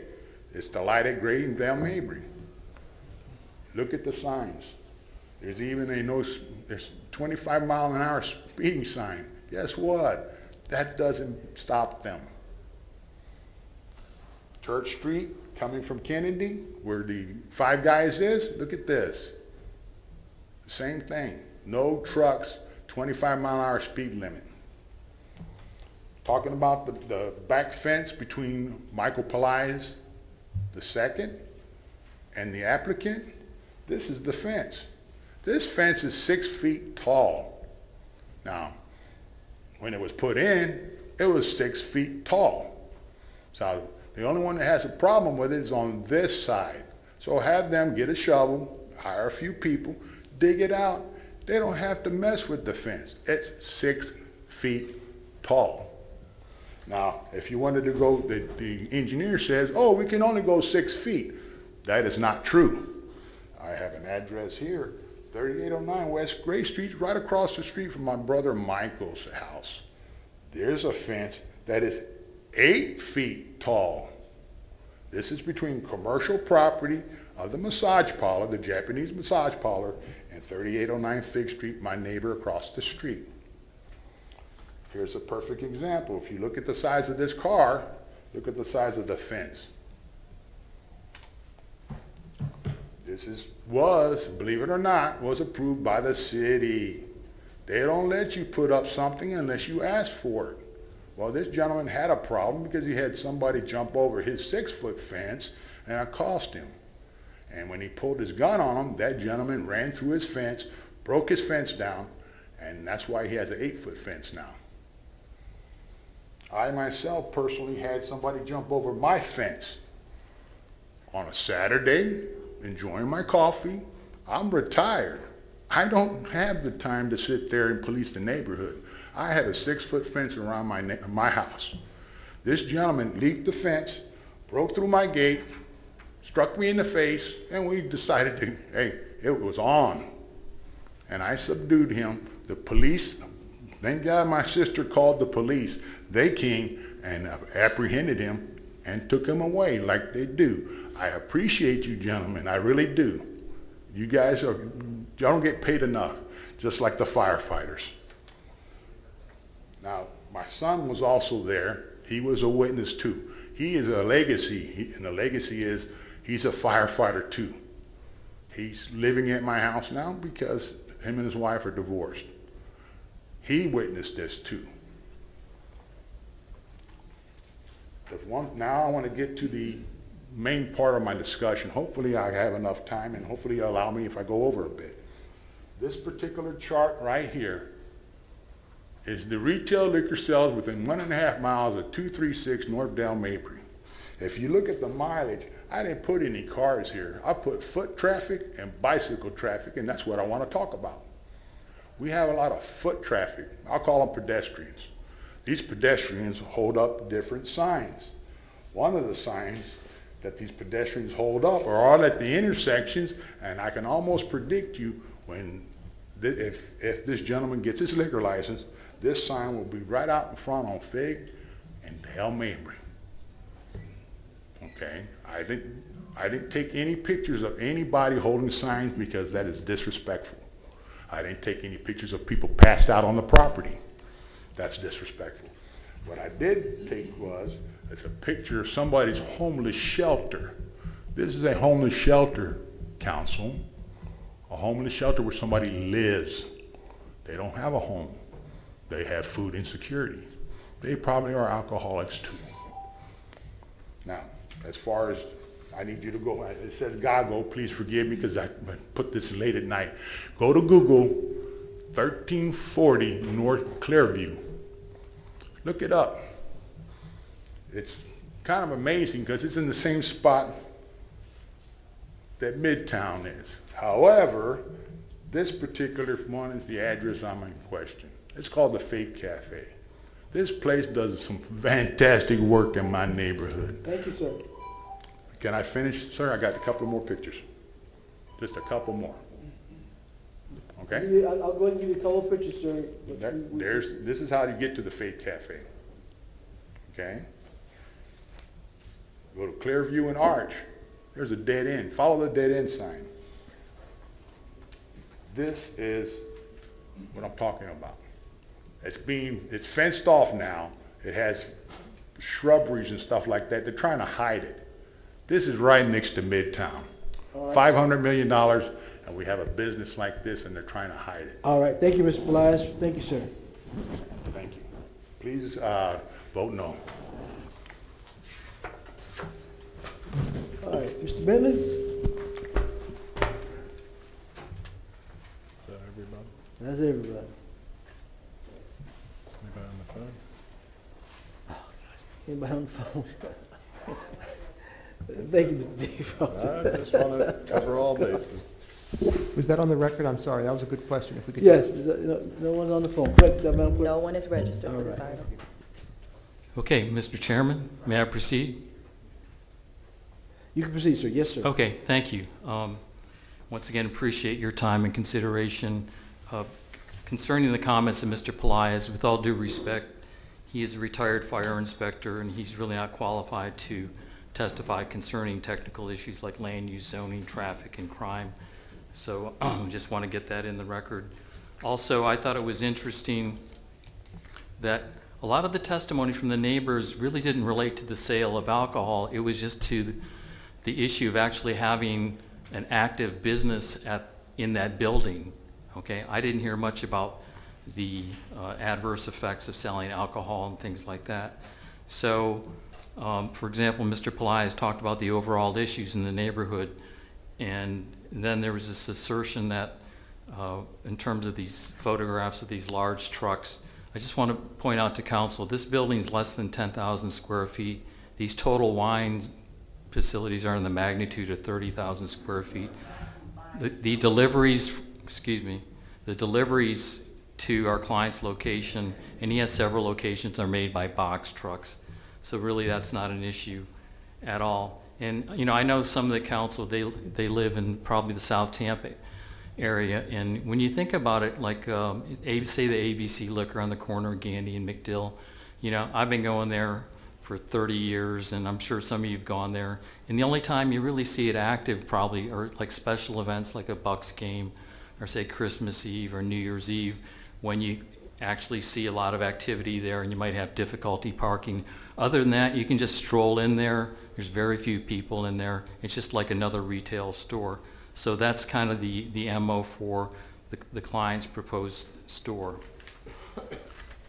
And with respect to this issue about drinking on the property, as part of our zoning condition, there are no wine tastings. There's, I'm sorry, no consumption on the property. And hopefully, the council has had the opportunity to review some of the, and these are purely unsolicited letters that have been sent into council, or sent to my office, and I forward them to council, of people who just kind of caught wind of what was going on in terms of the client trying to establish a new Lucan's Liquor at the location, where they sent in just out of the blue these letters in support because they've dealt with them. They have a really outstanding reputation. So, you know, we've heard a lot of testimony.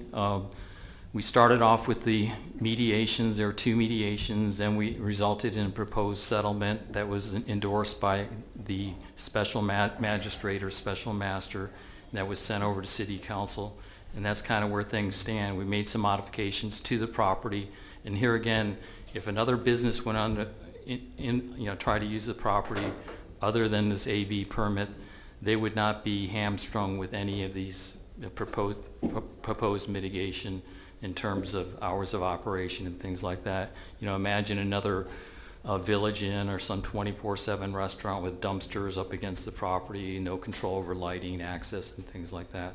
So I think you've heard more than enough concerning the case, and I really appreciate your time and consideration, and hopefully you'll approve the client's request for a special use permit. Thank you very much. Quick question.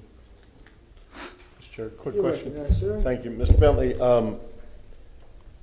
I agree with you that there wasn't a whole lot of preoccupation or testimony about the impacts of the liquor at today's hearing, but Mark, I know you're a straight shooter.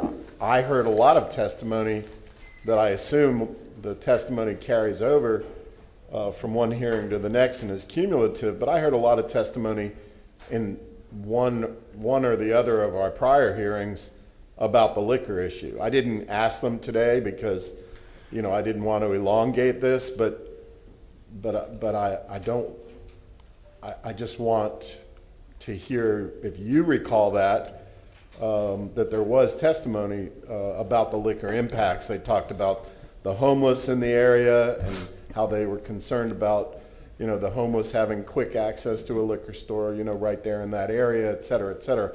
I can't remember all the testimony, but I do remember prior testimony, Mark. Yeah, you know, John, I mean, you raise a good point. Is I think maybe there was kind of a lack of understanding. I mean, one of the issues that came up early on was this possibility for drinking in the parking lot. So I think that came up at the first hearing, and I wasn't involved. There was another law firm involved in that, And the answer is under your code, and I'm not going to cite the chapter because I could be wrong on that. I think it's under 14, which prohibits drinking in the parking lot. So that was one of the allegations. Another allegation was that there was a homeless person living on the subject property. And I think there was actually where the dumpster chute is or area. And once the client closed on the property, they cleaned that up and eliminated that. Then there was just speculation about people hanging around and drinking. Our client has cameras outside and security, and they monitor their properties and patrol them. I can't say never had an incident, but let me take you back to the ABC Liquor. I mean, if you go to the one on Gandy, I've never seen anybody hanging around. I've seen some weird characters go in and buy alcohol, but I've never seen anyone just sitting around drinking in the ABC parking lot. So really, that's kind of a non-issue, you know. So yeah, there has been discussion about that, but like you heard today, nothing to do with safety, because here again, they can't drink in the parking lot, so it's not like someone's going to be drunk driving out of the Lucan's Liquor, okay? And so I think that's really not an issue, but there was early discussion. Thank you, Mr. Bentley. Hey, thank you very much. Appreciate it. Mr. Carlson, recognize? Yeah, Mr. Bentley, and I don't know if this is a question for you or city legal, but one of the neighbor concerns was about delivery trucks parking in front of their homes. Are you aware of any ordinance that prohibits that, or is there any way to write in a site plan or this ordinance that would specifically prohibit that? Yeah, we can put a condition on there, no park. They don't, number one, Mr. Carlson, they don't intend to. They don't do that at any of the locations. This facility is like an anomaly to city council. It's actually overparked. Rarely do you see that on a business off Dale Mabry. So we can put a note or a condition on there, you know, there should be no parking in the public right of way in connection with the operation of the business. Something to that effect. That's not an issue. Thank you. And if my colleagues would go along with that, I would propose that we put that as an amendment or whatever form the attorney says we should. Okay. Council Chair Ryan Manassi. You recognize? Thank you, sir. Just to answer that last question, so this is before you for second reading and adoption, and certified plans have been turned into the city clerk. So the vote today would be certifying said plan. As far as the right-of-way improvements for signs, I believe that'd be something they need to do through the mobility department, as the alcohol is strictly enforced on property. We would commit to doing that, Mr. Carlson, then? So, but not just signs, Mr. Manassi, just that the business, is there some way we can put into this that the business would commit to not allow trucks to be parked in front of neighbors' houses? Brian, we could write on the site plan that one note. If we can, Mr. Chairman. You recognize? Ms. Johnson-Velez would like to be Okay. recognized to address this, please. Mr. Velez, you recognize? Yes, Susan Johnson-Velez, Senior Assistant City Attorney. Not specifically the parking on the street issue or whether or not that could be on the site plan. I had general comments about the proceedings that this second reading is part of. So if you all finish your discussion on the parking of trucks. I think the issue, if I can, Mr. Chairman, Martin Shelby, City Council Attorney, the issue now is certain other conditions that might be agreed to or a concern of council members. At this point in time, what is before council is, and I believe Mr. Manassi said it, a certified site plan that's been filed, and you do have the Fludra proceedings, and you do have that settlement that had been accepted by City Council. Is that correct, before they even went to first reading consideration? Ryan Manassi, Development Coordination. I just want to add, I mean, the reason I stated that we're at second reading was because we do have certified plans turned in. If they want to continue this on and then add an additional note, and if it's something that we can enforce, it'd have to be continued. Staff would have to recertify the site plan, and then it'd have to come before you again for second reading. But Mr. Manassi, you know, that's a street. You have already ordinances and codes for trucks on those streets already, so you don't need to put that in the site plan because there's signs already saying no trucks that will be parked on that street. So that's totally different from the business. So it could be any truck, that be a box truck that parked on the streets already, but it doesn't really apply to this particular case from what I'm seeing because we already have laws and regulations for trucks on those streets because the other party showed signs with the truck crossing across, correct? I don't want to answer for mobility, but I understand what you're saying, sir. Yes, sir. I mean, it appeared that there were signs on the right-of-way for those truck signals. Right. I just want to state for the fact, if you did want to add an additional council condition, we would just have to continue, or this would have to be reverted to first reading and then continue to a second reading for them to add any additional comments to the plans that are before you. I don't want to do that, but Mr. Bentley has just also committed, I think, to communicate with mobility. We'll pay for the signs if that facilitates things, no Thank you. problem. Okay, thanks. Thank you, Mr. Carlson. Any more questions, Mr. Bentley, so we can wrap this up and get it by 12:30? All right, move to close. All right, Maniscalco, Vieira, all in favor? Aye. Any opposed? Motion granted. Mr. Shelby, you're recognized. I'm sorry, Martin Shelby. I believe Ms. Johnson-Velez wanted to address council before you finish this up. All right, Johnson Velez, you're recognized. Yes, Susan Johnson-Velez, Senior Assistant City Attorney. Thank you, Mr. Shelby and Mr. Chair. Council, I did just want to remind you, and Mr. Shelby has mentioned it briefly a few moments ago, that this is the second reading of an ordinance that would implement a special magistrate's recommendation in a Bluebird proceeding. So you'll recall at your first hearing on October 28th, there was a presentation of the recommendation by the special magistrate, and council voted at that time to accept the recommendation of the special magistrate. So by, and also had first reading of the ordinance. So if council change their position, do you feel you've heard evidence and you change your position, then the matter would go back to the special magistrate for further proceedings under the Pfluger statute. So if anybody has any questions about that and what that would entail, I'm happy to answer them. But I did just want to remind you where we are in the process. So you've already taken the first step by having first reading of the ordinance to implement the magistrate's recommendation. This would be the second step to do that. Ms. Dingfeld, you're recognized.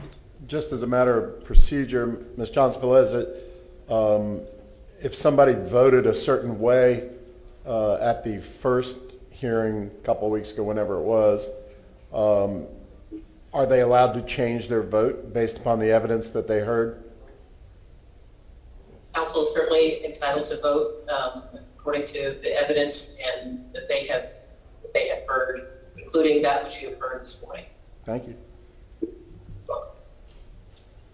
All right, any other questions? All right, item number 63, Mr. Vieira. Yes, sir.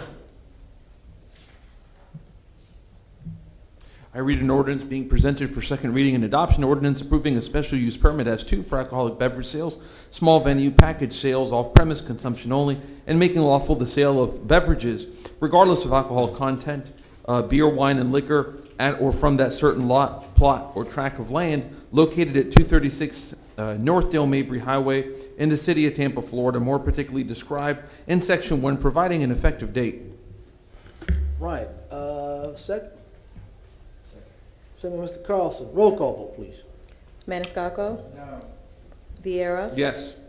Citro? No. Miranda? Yes. Dingfelder? No. Carlson? Yes. And Goods. Yes. Motion carried with Maniscalco, Citro, and Dingfelder voting no. All right, Thank you very much. Have a great holiday. Take All care. right, gentlemen, we're approaching 12:30.